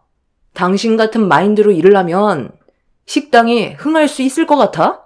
서비스업에 일하면 원래 이렇게 하는 거야. 똥맛 쓴맛 다 보면서 돈을 버는 직업이라고. 서빙만 해주면 다 되는 줄 알아? 내가 마지막으로 얘기하는데 당장 가서 술 가져와. 그만하지 못해? 너한테 줄 음식은 없으니까 당장 나가. 18년 만에 얼굴 봤으면 조용히 밥만 먹고 갈 것이지. 왜 남의 식당에 와서 행패야? 여기는 식당이지 손님 술잔에 술 따라주는 유흥업소가 아니라고. 너는 그때나 지금이나 세월이 흘러도 네 아빠 닮은 건 여전하구나. 나이를 먹을 만큼 먹었으면 어느 정도 철이 들어야지. 너희 아빠 닮아서 성격까지 고약한데 앞으로 어떻게 살아갈래? 엄마 몰래 바람 피운 그 여자랑 함께 사는 게 그렇게 행복하디? 아는 게 없으면 그 입 함부로 놀리지 마. 나 이래봬도 청담에서 알아주는 미술 강사야. 우리 아빠가 그동안 얼마나 힘들었는지 알아? 과거에 그 여자는 진작에 병들어 죽었어. 혈액암에 걸렸었거든. 나중에 안 거지만 임신했을 때 이미 혈액암을 앓고 있어서 유산이 됐던 거였어. 엄마는 그때 당시 내쳐졌으니까 유산 소식이 엄청 반가웠었겠지. 아빠랑 할머니, 할아버지는 그 소식을 듣고 상당히 힘들어 했었는데 지나고 나서 다른 여자 만나서 지금까지 잘 살고 있긴 하지만 아빠도 세월에 장사 없는지 지금 병원에 입원해 있어. 폐암에 걸려서 항암 치료 받고 있긴 한데 오래가진 못할 것 같아. 이런 내 기분을 엄마가 알고 있는 것도 아니잖아? 힘들어서 잘생긴 종업원한테 술 좀 따라보라고 시킨 건데 여긴 술집이 아니라고 딱 잘라 거절하면 내 기분이 어떻겠어? 식당에서 일하는 핫바리 주제에 손님인 나를 함부로 대?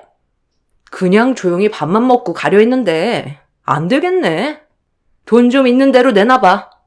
기분도 안 좋은데 다른 곳에 가서 술 좀 사 먹게. 돈 좀 내놔 보라고. 아이씨, 내 말 안 들려? 우리 직원이 똑부러지게 행동했는데 뭐가 잘못됐다는 거야? 네가 어떤 삶을 살아오던 가정사가 어떻든 그게 나랑 중요한 문제야? 너한테는 밥 한 톨도 아까우니까 그만 행패 부리고 나가. 괜히 소란 피워서 일 크게 만들지 말고 조용히 나가라고. 그리고 2번 다시 내 앞에 나타나지 마. 나는 네가 엄마한테 말했던 그때의 말들을 아직까지 잊지 못하고 있을 만큼 마음의 상처로 깊게 남아있는데 너한테 좋은 말이 나가겠니?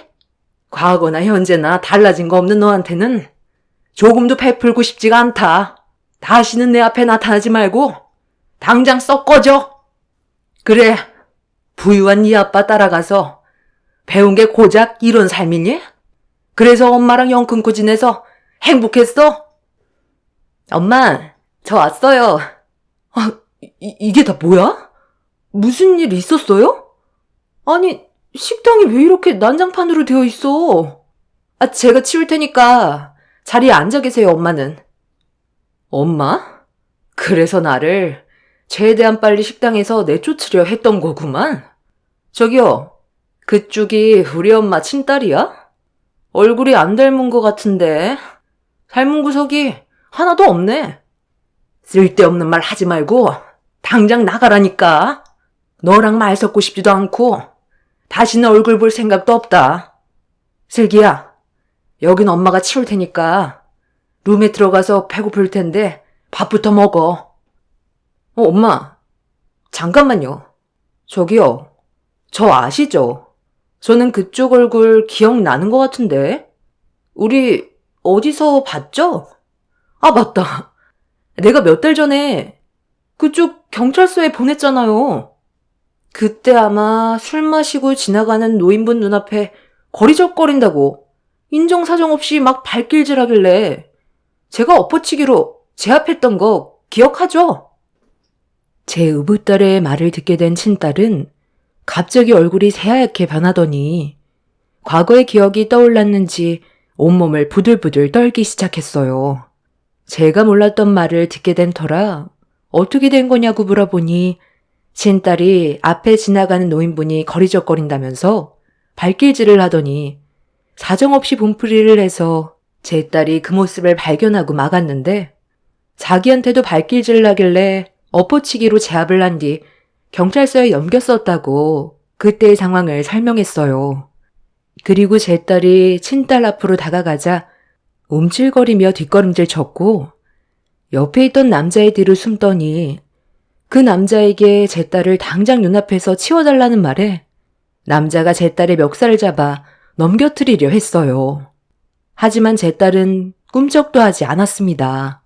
그 이유는 어렸을 적부터 유도 선수 국가대표로 준비를 하고 있는 중이라 웬만한 남자보다 힘이 있었기 때문에 친딸 옆에 있던 남자는 제 딸을 제압하지 못했어요. 자기 몸을 건들자 화가 났는지 그 자리에서 엎어치기를 시전했고 그 남자는 허리를 부여잡으면서 괴로워하고 있었습니다. 제 딸이 다시 친딸 앞으로 다가가 멱살을 잡은 뒤 무서운 얼굴로 노려보는 순간 새하얗게 질린 얼굴로 거품을 물더니 그 자리에서 실수를 하더니 실신을 해버렸어요. 그렇게 친딸과 남자를 식당 밖으로 내쫓아버리면서 다시는 식당에 올 생각도 하지 말라고 소금을 한 바가지 뿌려버렸습니다. 유도 선수인 제 딸이 한 번의 상황을 정리해줘서 더 큰 일을 모면할 수 있었고 그날 이후 친딸은 더 이상 식당에 찾아오지 않았습니다. 그런데 그 일이 있고 난 이후 친딸이 식당 앞에 쪽지를 두고 갔어요. 전 남편이 숨을 거두기 전에 제 얼굴을 보고 싶다며 과거의 잘못을 뉘우치고 속 편하게 떠나고 싶다는 메모를 딸이 전달해 주었습니다. 과거에 저에게 그런 잘못을 저질러 놓고 온갖 상처를 안겨준 전 남편이 이제 와서 숨을 거두기 전에 자기 편하게 떠나고 싶다고 저를 찾는다는 말을 들었을 때 너무 어이가 없었네요. 당연히 가지 않을 거고 친딸과도 엮이지 않을 생각입니다. 저는 지금의 가정에 충실할 거예요. 그게 제가 내린 결정입니다. 전 남편이 암으로 병원에 입원하고 난 이후 사업이 힘들어졌다는 소식을 접하긴 했는데 차라리 잘 된 것 같아요. 그 인간들도 힘들어져 봐야 깨닫는 게 있을 것 같습니다. 앞으로 또 다른 일들이 펼쳐질지도 모르지만 저는 지금의 행복을 절대적으로 지킬 생각입니다. 제 사연 들어주신 분들 감사합니다. 안녕하세요. 저는 오늘 여러분들께 제가 살아왔던 인생의 이야기를 풀어보고자 컴퓨터 앞에 앉게 되었네요.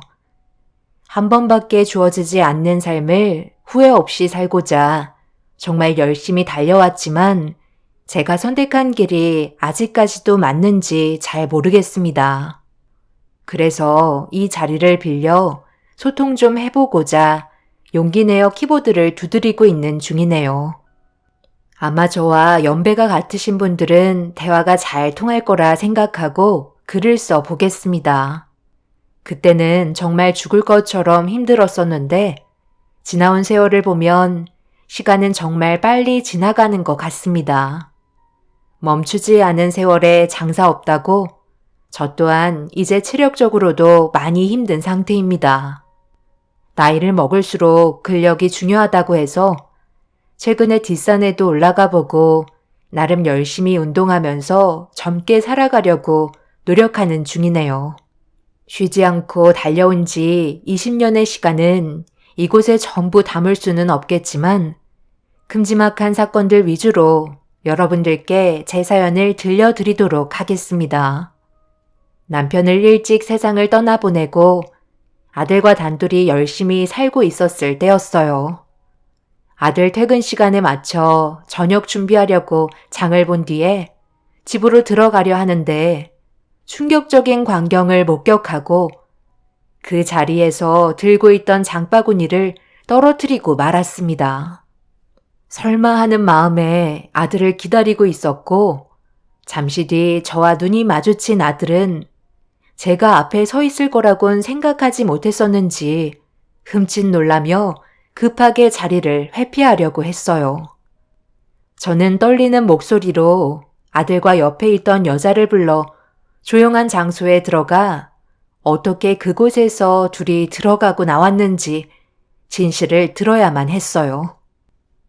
지금 내가 본 게 맞는다면 아들 너는 엄마가 처음 본 저 여자와 단둘이 산부인과에 들어갔다 나온 거 맞는 거지? 내 눈을 의심하고 싶지만 둘이 걸어 나오면서 아들 너는 저 여자의 배를 쓰다듬어 주고 있었잖아. 그게 무슨 뜻인 거니? 엄마, 그게요. 이 사람 이름은 정미선이고요. 제가 진심으로 사랑하고 있는 여자예요. 그리고 지금 뱃속에는 아이들이 자라고 있어요. 너 제정신이야? 어떻게 이런 일을 무책임하게 저지를 수가 있는 거야? 그래서 지금 저 여자가 임신을 했다는 말이야? 엄마, 일단 진정 좀 하세요. 그러다 숨 넘어가겠어요. 어쩌다 보니 임신까지 하게 됐는데요. 산부인과에서 뉴스에서나 나올 법한 일이라며 엄청 놀라셨어요. 지금 미선이 뱃속에 아이가 셋이나 있대요. 새쌍둥이라는 말이죠. 저희 부부한테 기적이 찾아왔다니까요. 조만간 미선이 부모님 만나서 정식적으로 인사드리고 오려고요. 어차피 엄마한테 먼저 인사드리려 했는데 잘 됐네요. 엄마, 저희 결혼하고 싶어요. 앞으로 열심히 살아갈 테니까 허락해 주실 수 있으신 거죠? 어머님, 안녕하세요. 저는 정미선이라고 해요. 처음 뵙겠습니다. 석찬 씨한테 듣던 것보다 훨씬 젊으시고 상당히 미인이세요. 미선 씨, 내가 초면에 이런 말 하는 거 상처받지 않았으면 좋겠어요. 둘이 사귄 지 얼마나 됐는지는 모르겠지만 지금 상황이 엄청 심각하다는 거 몰라요? 미선 씨 부모님께서 이 사실을 알면 그냥 넘어가실 거라 생각하는 건 아니죠? 결혼하겠다는 확신은 어디에서 나왔는지 모르겠지만 뱃속에 아이가 있다고 해서 둘이 함께 할 수 있을지 그것 또한 장담할 수가 없어요. 어머님, 그건 걱정 안 하셔도 돼요. 저희 부모님 그렇게 꽉 막히신 분 아니시고 제 말 한마디면 아무 말도 하지 못하세요. 지금 하는 말이 얼마나 철이 없어 보이는 줄 알아요? 애 낳고 살림 차리는 게 어디 쉬운 줄 알아요? 지금 둘이 나이가 몇인데 이런 식으로 생각 없는 행동을 하는 거죠? 모든 건 절차가 있는 거예요. 두 사람이 정말 진심으로 사랑해서 결혼하겠다면 일단 양가 부모님 허락부터 받고 그 다음에 상견례와 결혼식을 올린 뒤에 계획해서 아이를 가져야 되는 거죠. 그런데 지금 둘은 그냥 앞뒤 싹 잘라버리고 임신부터 덜컥했으니 어느 누가 달가운 시선으로 바라봐 주겠어요? 내 아들과는 어떻게 만났는지 모르겠지만 일단 미선 씨 부모님께 서둘러 이 소식을 알려드리는 게 좋겠어요. 그리고 어른들끼리 진지하게 대화 나눌 시간이 필요할 것 같네요. 오늘은 이만 집으로 돌아가고 나중에 다시 약속 잡아서 만나는 게 좋겠어요. 엄마, 미선이 임신했다니까요. 일단 잘 먹어야 돼서 오늘은 엄마 먼저 들어가세요. 저는 미선이 밥 먹이고 들여보낼게요. 아들은 제가 지금 얼마나 화가 치밀어 오르고 있는지 알지 못하고 있는 듯 했어요. 얼마나 심각한 상황인지 모르는 아들은 먼저 자리에서 일어나 저녁에 다시 대화를 이어나가자며 함께 앉아있던 여자를 부축해 주면서 밖으로 나가버렸네요. 어이가 없어서 그 모습을 지켜보고 있는데 앞이 너무 막막했었어요. 그때 당시 아들과 살아가면서 이런 일들이 생길 거라고 전혀 예상을 하지 못했었기 때문에 복잡한 감정이 저를 힘들게 만들었네요. 화가 치밀어 오르면서도 한편으로는 철없는 여자의 뱃속에 아이들이 걱정이 되면서도 배신감 또한 복합적으로 밀려와서 이 일을 어떻게 정리를 해 나가야 할지 몰라 머릿속이 하얗게 변해버리고 말았습니다. 혼자 집에 돌아오는 길에도 너무 큰 충격에 헤어나오지 못해 몇 번이고 멍하니 서 있었네요. 그렇게 집에 도착해서도 한참 동안 거실에 앉아 아들이 오기만을 기다리고 있었고 늦은 저녁 시간이 돼서야 아들은 현관문을 열고 조심스럽게 들어와 제 눈치를 살피면서 옆자리에 앉았습니다. 그리고 아들은 열심히 살겠다고 저를 설득했어요. 엄마, 아까 많이 당황했었죠? 저도 숨기로 했던 건 아닌데 미선이가 몸이 이상하다는 말에 혹시나 해서 산부인과에 가본 거예요. 그런데 새쌍둥이라는 말을 듣게 된 거였죠. 저희도 처음 산부인과에 가봤어요. 점점 배가 불러오기 때문에 하루라도 빨리 미선이네 부모님 만나서 결혼 허락받고 가정을 꾸리는 게 제일 좋은 방법 같은데. 엄마도 그렇게 생각하고 계시죠? 석찬아, 너는 어떻게 그 나이 먹고 일을 이런 식으로 처리하는 거니? 너 만약에 미선이라는 그 여자 집안에서 결혼 반대하면 그땐 어쩔 건데? 그리고 네가 지금 능력이 있는 것도 아니고 그냥 일반 회사에서 겨우 입에 풀칠할 정도의 월급 받아가며 살고 있는 걸 그 집안에서 좋아할 것 같아? 딱 봐도 대학생인 것 같은데 그 집안은 우리와 다르게 잘 사는 집안 아니니? 딱 봐도 부모님께서 애지중지하면서 키워온 것 같은데 한순간에 청춘을 잃어버리게 생겼는데 그 여자의 부모님께서 널 가만두겠어? 그런 거 각오하고 있어요. 너무 걱정하지 마세요. 열심히 살면 분명 좋은 결과 올 거고, 저는 집안의 가장이 될 마음의 준비가 되어 있어요. 엄마가 그렇게 걱정하실 만큼 저는 약하지 않아요. 아빠 일찍 세상 떠나시고 지금까지 봐오셨잖아요. 아들은 무조건 잘할 수 있다는 말만 반복하며 저에게 믿음을 주려 했지만 불안한 마음은 쉽게 떨쳐낼 수가 없었네요. 아들은 아직 회사에서 퇴근을 하지 않은 상태라 많이 당황스러웠는데 서둘러 문을 열라고 화를 내시는 언성 높은 목소리에 일단 문을 열어 드렸습니다. 그러자 그 여자의 아버님께서 제 아들이 어디 있는지 물어보며 가만두지 않겠다는 표정을 보이셨어요. 최대한 침착하게 분위기를 이끌어 가려 했지만 이미 극도로 흥분하신 상태라 제 말은 귀에 들어가지 않았고 제 아들을 빨리 불러오라는 말에 어쩔 수 없이 소리치며 제 쪽으로 분위기가 집중되게 만들었습니다.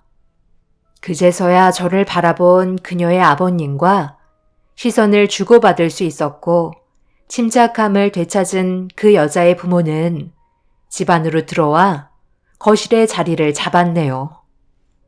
무슨 마음이신지 충분히 이해합니다.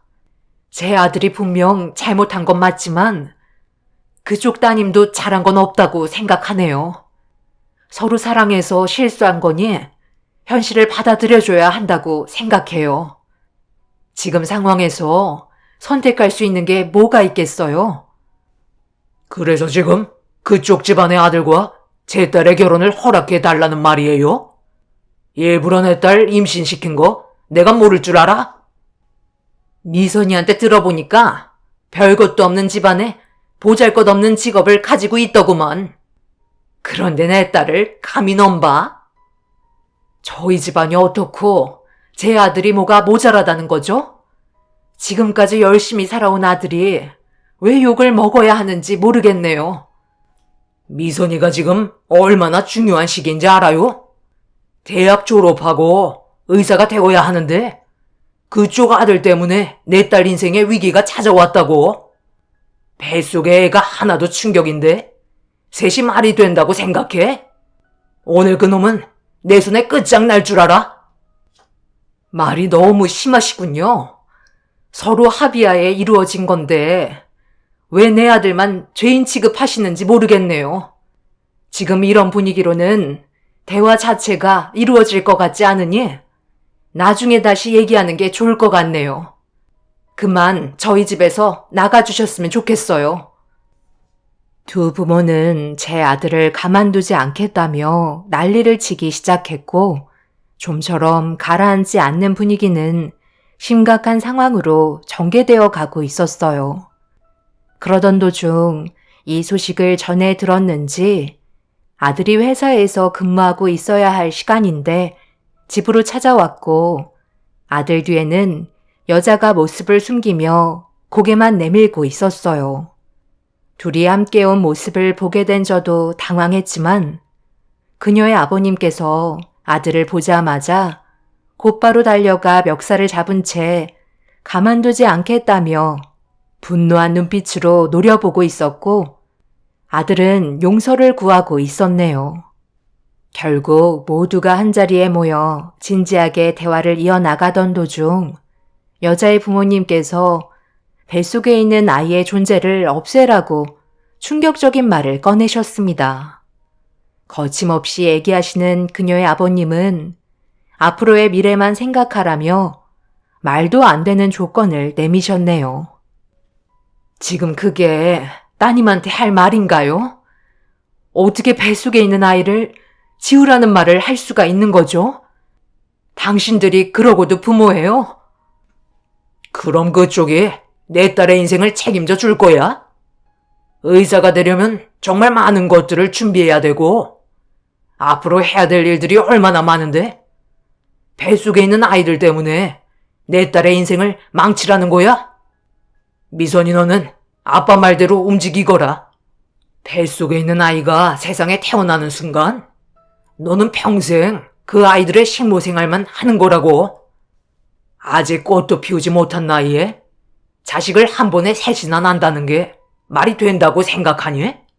네가 만약에 아이를 낳는다고 하면 아빠 엄마랑 인연 끊는 걸로 받아들이마. 그렇게 되면 어떻게 되는지 잘 알고 있지? 2번 다시 너를 찾지 않을 테고 지금 미선이 네가 누리고 있는 금전적인 것들과 함께 관련된 모든 걸 전부 다 끊어낼 거다. 앞으로 상상할 수 없을 정도로 궁핍해지고 네가 그동안 누려왔던 것들은 아무것도 할 수가 없다. 그런데도 아빠 말 안 듣고 저놈이랑 함께 할 거야? 뒤늦게 현실을 깨달았을 때 그때는 미선이 너 주위에 도와줄 사람은 아무도 없을 거다. 마지막으로 말하는데 아빠랑 지금 병원을 가던지 아니면 저놈이랑 여기에 남던지 둘 중 하나 선택하거라. 어떻게 할래? 너에게 많은 시간을 줄 수가 없다. 이 집에 머물러 있는 것도 끔찍하니까. 아빠, 저는 석잔 씨 정말 사랑하고 있어요. 제발 부탁이에요. 여러 가지 방법은 많잖아요. 꼭 이렇게까지 극단적인 선택을 해야만 할까요? 아이도 낳고 의사가 될 수 있게 공부도 열심히 하면 되잖아요. 부탁드릴게요. 저는 아무것도 놓치고 싶지 않아요. 여보, 더 이상은 대화가 통할 것 같지 않아요. 아주 저놈한테 콩깍지가 제대로 씌어버렸네요. 그냥 쓰레기 같은 이 집에서 지질이 궁상처럼 살라고 하세요. 그냥 딸 하나 없던 셈치고 살면 되는 거죠.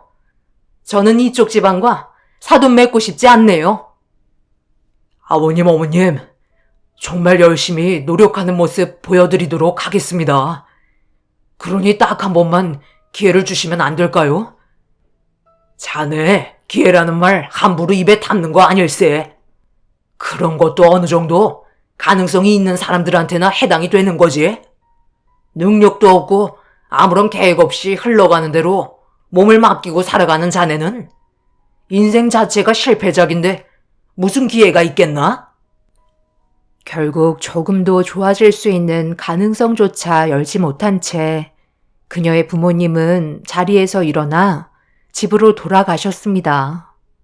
그날 이후 저는 아들이 데려온 여자를 며느리로 받아들여줄 수밖에 없었어요. 그리고 며느리의 부모님은 2번 다시 찾아오지 않으셨죠. 처음에는 열심히만 살면 분명 좋은 길이 펼쳐질 거라 생각했었는데 머릿속으로 계획했던 것과 현실은 너무 달랐습니다. 그동안 살아왔던 환경 자체가 달라서 그런지 며느리는 너무 철이 없었어요. 아들은 어떻게든 대학은 졸업시켜 주고 싶은 마음에 회사에서 근무하는 것 외에 잠잘 시간 쪼개가며 쉬지 않고 일을 해왔어요. 저 또한 기존에 하던 식당 일 말고도 또 다른 식당에서 주방 일을 도와 한 푼이라도 도움을 주려고 노력을 해왔었죠. 그런데 며느리는 그동안 살아오면서 받기만 했는지 아들과 저의 노력에 고마워하기보단 당연시하게 여겼습니다. 그래도 의사가 되면 분명 빛을 볼 수 있을 거라 생각했었어요.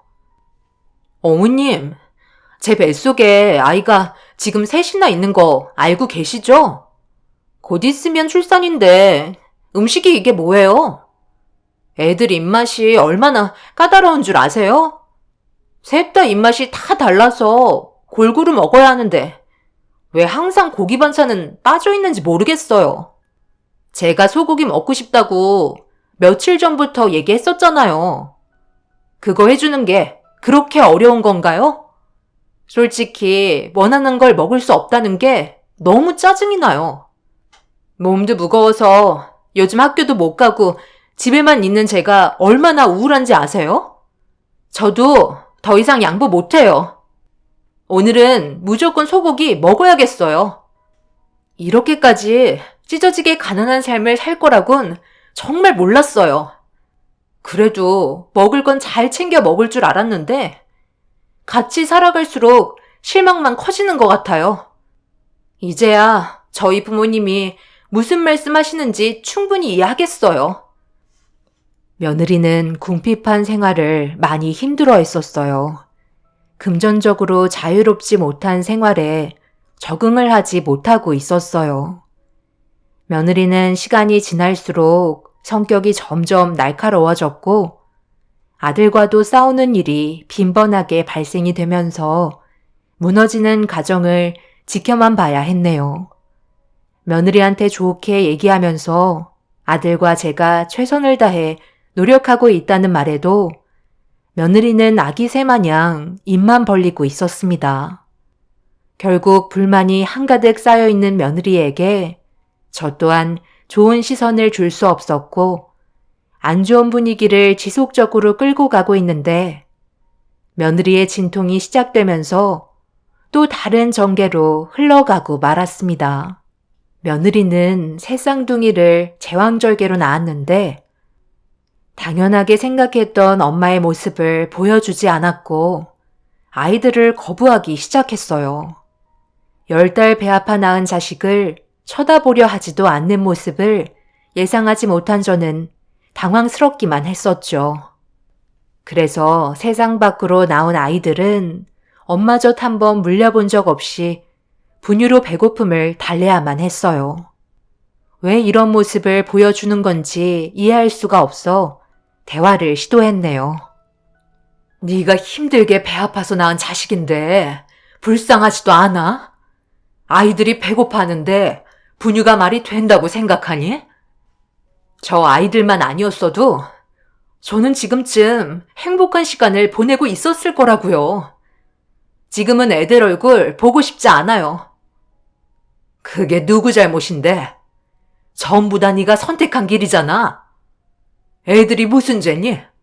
처신만 똑바로 했었어도 이 아이들에게 불행은 없었을 거라고. 감당하지도 못할 일을 왜 저질러서 애들을 원망하는지 모르겠다. 이제 그만 현실을 받아들이고 살거라. 싫어요. 저는 엄마 아빠 보러 갈 거예요. 애도 낳았으니 이제 집으로 돌아갈게요. 제 삶을 찾고 싶어요. 애들을 놔두고 돌아가겠다고? 너 제정신이니? 아직 눈도 뜨지 못한 애들을 놓고 가겠다는 거야? 너는 이 아이들의 엄마라고. 뱃속에 있었을 때만 엄마였지. 세상 밖으로 나오는 순간 내 아이들이 아니에요. 그이가 부모 역할 다 하면 되는 거잖아요. 저는 이제 그만 자유로워지고 싶어요. 저도 최소한의 양심은 있어서 애들을 참아 지울 수가 없었다고요. 저는 여기까지만 할게요. 부모님 밑에서 금전적으로 아낌없이 지원받으며 의사 될 거예요. 여기서 거지처럼 살고 싶은 마음 전혀 없네요.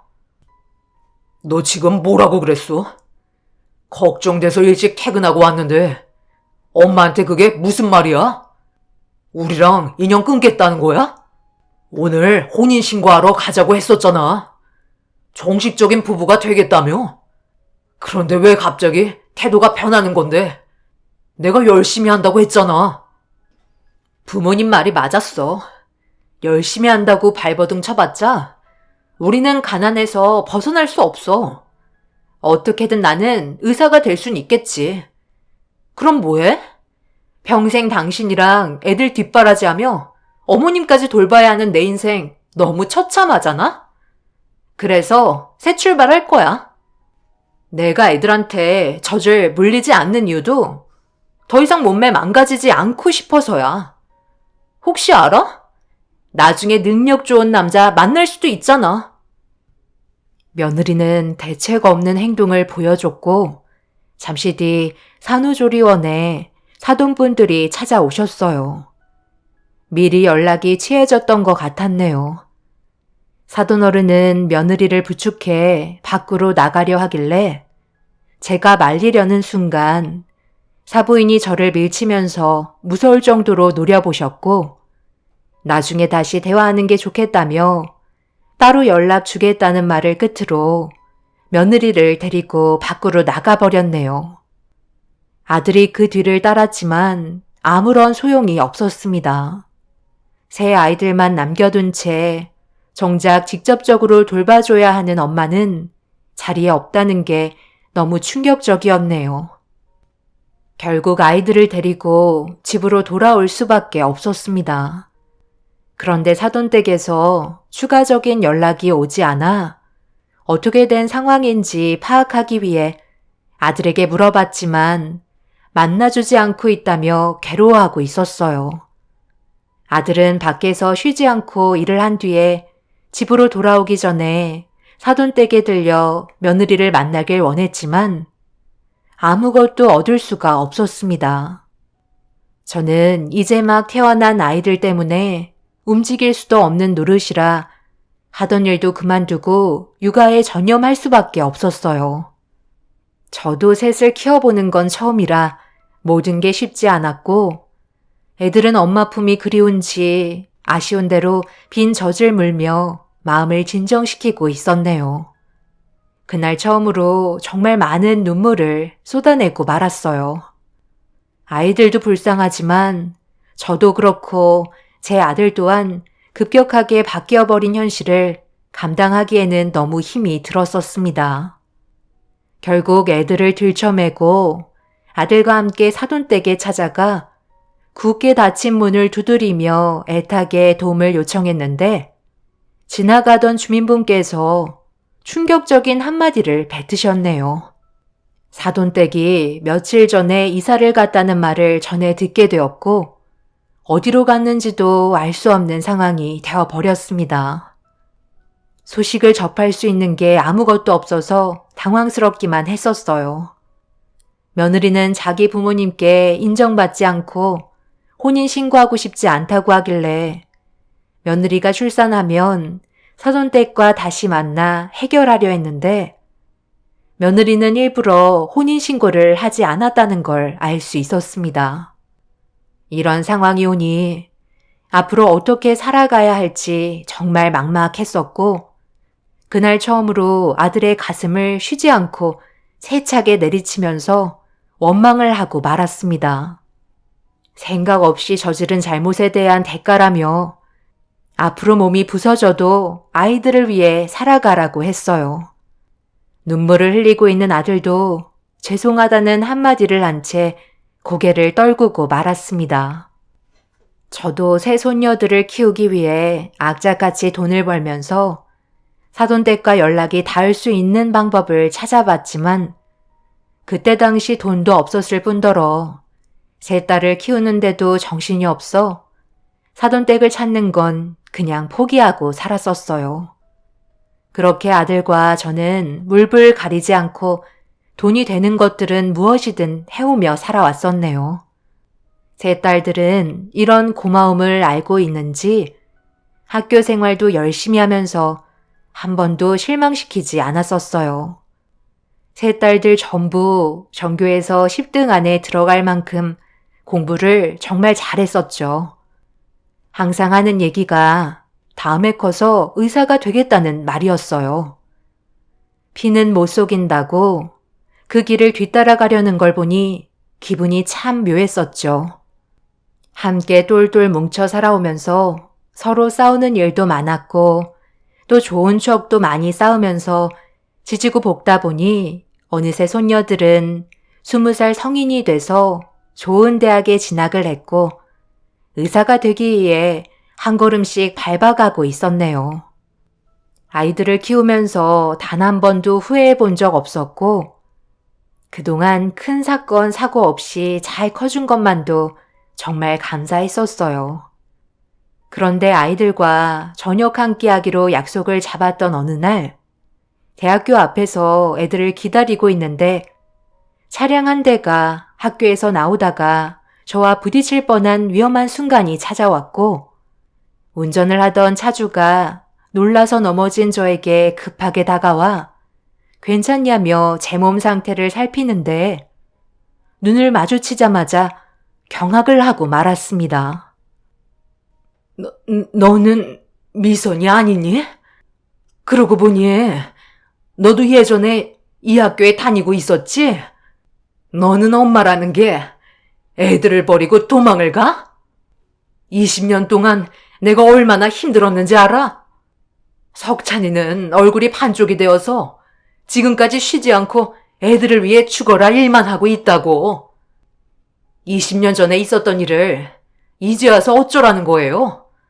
저는 여기 학교에 초대받아 잠깐 강의하러 왔던 것 뿐이라고요. 그리고 그 사람이랑 혼인신고도 하지 않았었는데 뭐가 문제라는 거죠? 저는 이미 새 출발했고 능력 좋은 다른 사람과 결혼해서 떵떵거리며 잘 살아가고 있어요. 더 이상 제 인생에 관여하지 않았으면 좋겠네요. 그 애들 얼굴 보고 싶지도 않고 엄마라고 생각해 본 적 단 한 번도 없었어요. 사람 사는 환경이 얼마나 중요한지 그때 뼈저리게 깨달았다고요. 지금 제가 많이 바쁘거든요. 부딪히지는 않은 것 같고 그냥 혼자 놀라서 넘어지신 것 같으니 10만 원 정도면 되죠. 무릎 까진 거 치료나 하세요. 20년 만에 처음 본 며느리는 그때나 지금이나 성격이 변한 건 전혀 없었어요. 좋은 차량에 부티 나는 옷을 걸치고 있는 걸로 봐선 아주 잘 살고 있는 듯 보였습니다. 그리고 자신이 바라던 의사가 됐는지 손녀들이 다니고 있는 학교에 강의를 하러 왔다는 말에 서로 마주쳤을지도 모른다는 생각을 하게 되었네요. 새 쌍둥이라 분명 알고 있을 거란 느낌을 지울 수 없었고 급하게 멀리 사라져가는 며느리 차를 바라보면서 힘들게 몸을 일으켰는데 아무리 기다려도 손녀들이 오지 않길래 전화를 걸어보니 연락이 되지 않았어요. 그리고 잠시 뒤 학교에 일이 생겨서 오늘은 함께할 수 없을 것 같다는 문자 한 통을 받아 어쩔 수 없이 집으로 돌아갈 수밖에 없었네요.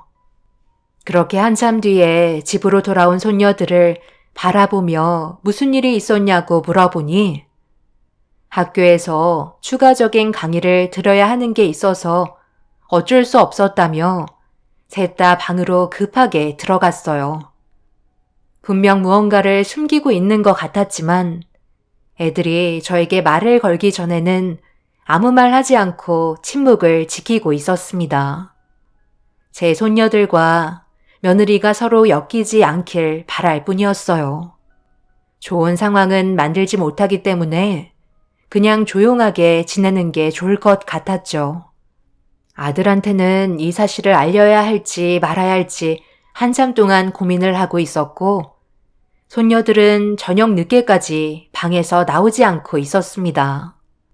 함께 살아가면서 각자 바쁜 일들이 너무나도 많아 조금의 대화도 제대로 이어갈 수 없다는 현실이 참 안타까웠어요. 그래도 손녀들은 앞으로의 미래를 위해 한 걸음씩 밟아 나가는 모습을 보면 대견스러웠습니다. 결국 저는 퇴근한 아들한테 며느리와 마주쳤다는 말을 할 수가 없었고 아들은 많이 피곤했는지 씻고 바로 깊은 잠에 빠져들었네요. 그날 저는 쉽게 잠에 들지 못했어요. 그렇게 아침이 밝았고 언제나 그래왔듯 똑같은 일상을 보내고 있는데 손녀들이 학교에 있어야 할 시간에 집으로 돌아왔네요. 그리곤 어디 가야 할 곳이 있다며 저와 함께 택시 타고 어디론가 급하게 향하기 시작했어요. 그런데 그곳에 꽤 많은 사람들이 있었고 자세히 보니 종합병원이 개원 행사를 하고 있었습니다. 손녀들은 아무 말 없이 저를 조용한 곳에 두곤 잠시 기다리라며 어디론가 향했어요.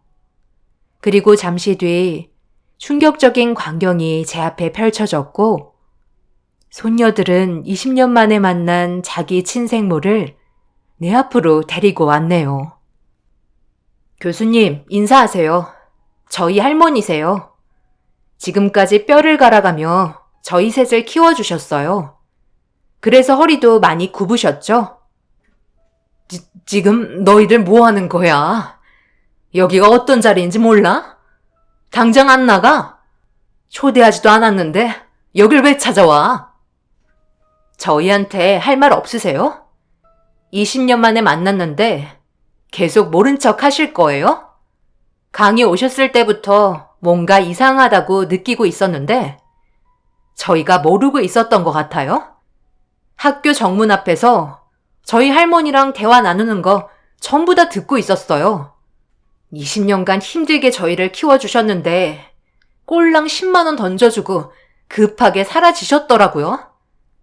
그때 엄마였다는 사실도 충격이었는데 할머니한테 하신 행동은 더 충격이었네요. 20년간 할머니와 아빠는 저희 셋을 키우기 위해 식모처럼 살아오셨어요. 엄마라는 사람은 20년간 아주 잘 먹고 잘 싸고 두 다리 뻗으며 살아왔었나 봐요. 얼굴에 기름이 흘러 넘치네요. 앞으로 저희가 하는 얘기 그냥 흘려듣지 마세요. 당신의 인생은 순식간에 나락으로 떨어질 수 있으니까요.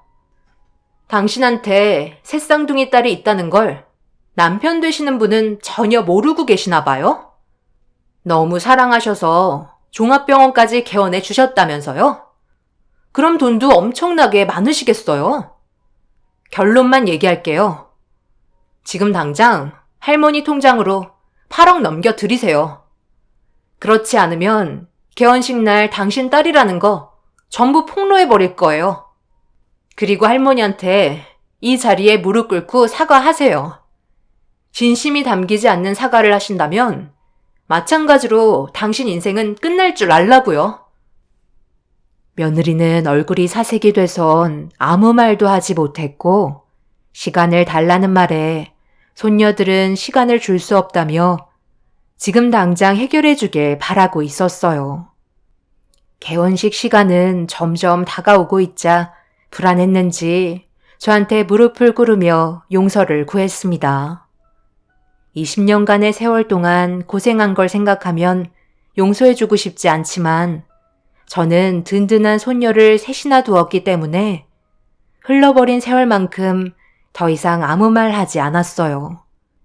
며느리도 현재 자신의 가정을 깨고 싶은 마음은 없었는지 자기 딸들의 말을 순순히 따랐고 손녀들은 며느리와 함께 은행을 찾아가 제 통장으로 8억을 이체시켰습니다.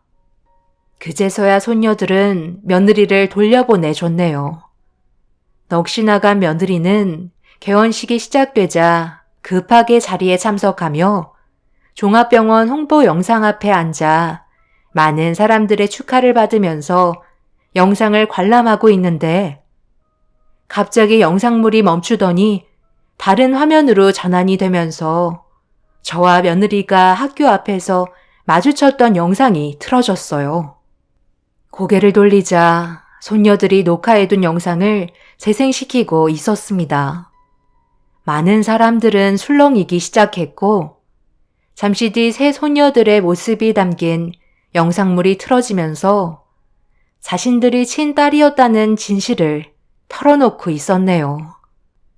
그 모습을 본 며느리는 경악을 했고 당장 영상을 끄라는 말에 며느리 옆에 있던 현 남편 되는 사람이 건들지 말라고 소리치며 영상을 끝까지 보고 말았습니다. 한순간에 모든 게 무너져버린 며느리는 그 자리에 주저앉아 초점을 잃어버린 상태로 넋이 나가 있었네요. 그날 온 집이 난장판이 되었고 종합병원 개원식은 취소가 되고 말았습니다. 그렇게 모든 사실이 밝혀지자 며느리의 현 남편은 부부관계를 다시 생각해보는 게 좋겠다며 그 자리에서 떠나고 말았네요. 손녀들은 자기 친생모 앞에 다가가 아직 끝난 게 아니라며 복수의 눈빛을 보여주고 있었어요. 끝까지 쫓아가 무너뜨리겠다고 고생하는 저와 아들을 생각하면 절대 용서할 수 없다고 분노를 표출했습니다. 그날 이후 며느리는 결국 이혼을 당하게 되면서 인생이 나락으로 떨어지고 말았네요. 아직까지 해결되지 않은 많은 것들이 남아있지만 저는 복수보다 손녀들의 앞날만 생각하라며 더 이상의 관계를 만들지 않길 바라고 있습니다. 현재가 중요하지 지나간 과거에 얽매이고 싶지 않네요. 손녀들이 저를 대신해 충분히 복수해줬다고 생각합니다. 분명 쫓겨난 며느리는 또 다른 사건을 만들지 모르겠지만 저는 앞으로 손녀들을 지키기 위해 며느리가 접근하지 못하게 차단할 생각입니다.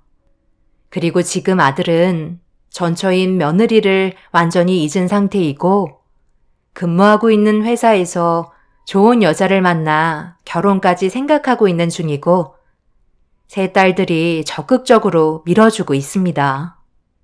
여러분들께서 많은 의견을 주신다면 정말 감사할 것 같네요. 제 사연 들어주신 분들 언제나 가정의 행복만 가득하시길 바랍니다. 감사합니다.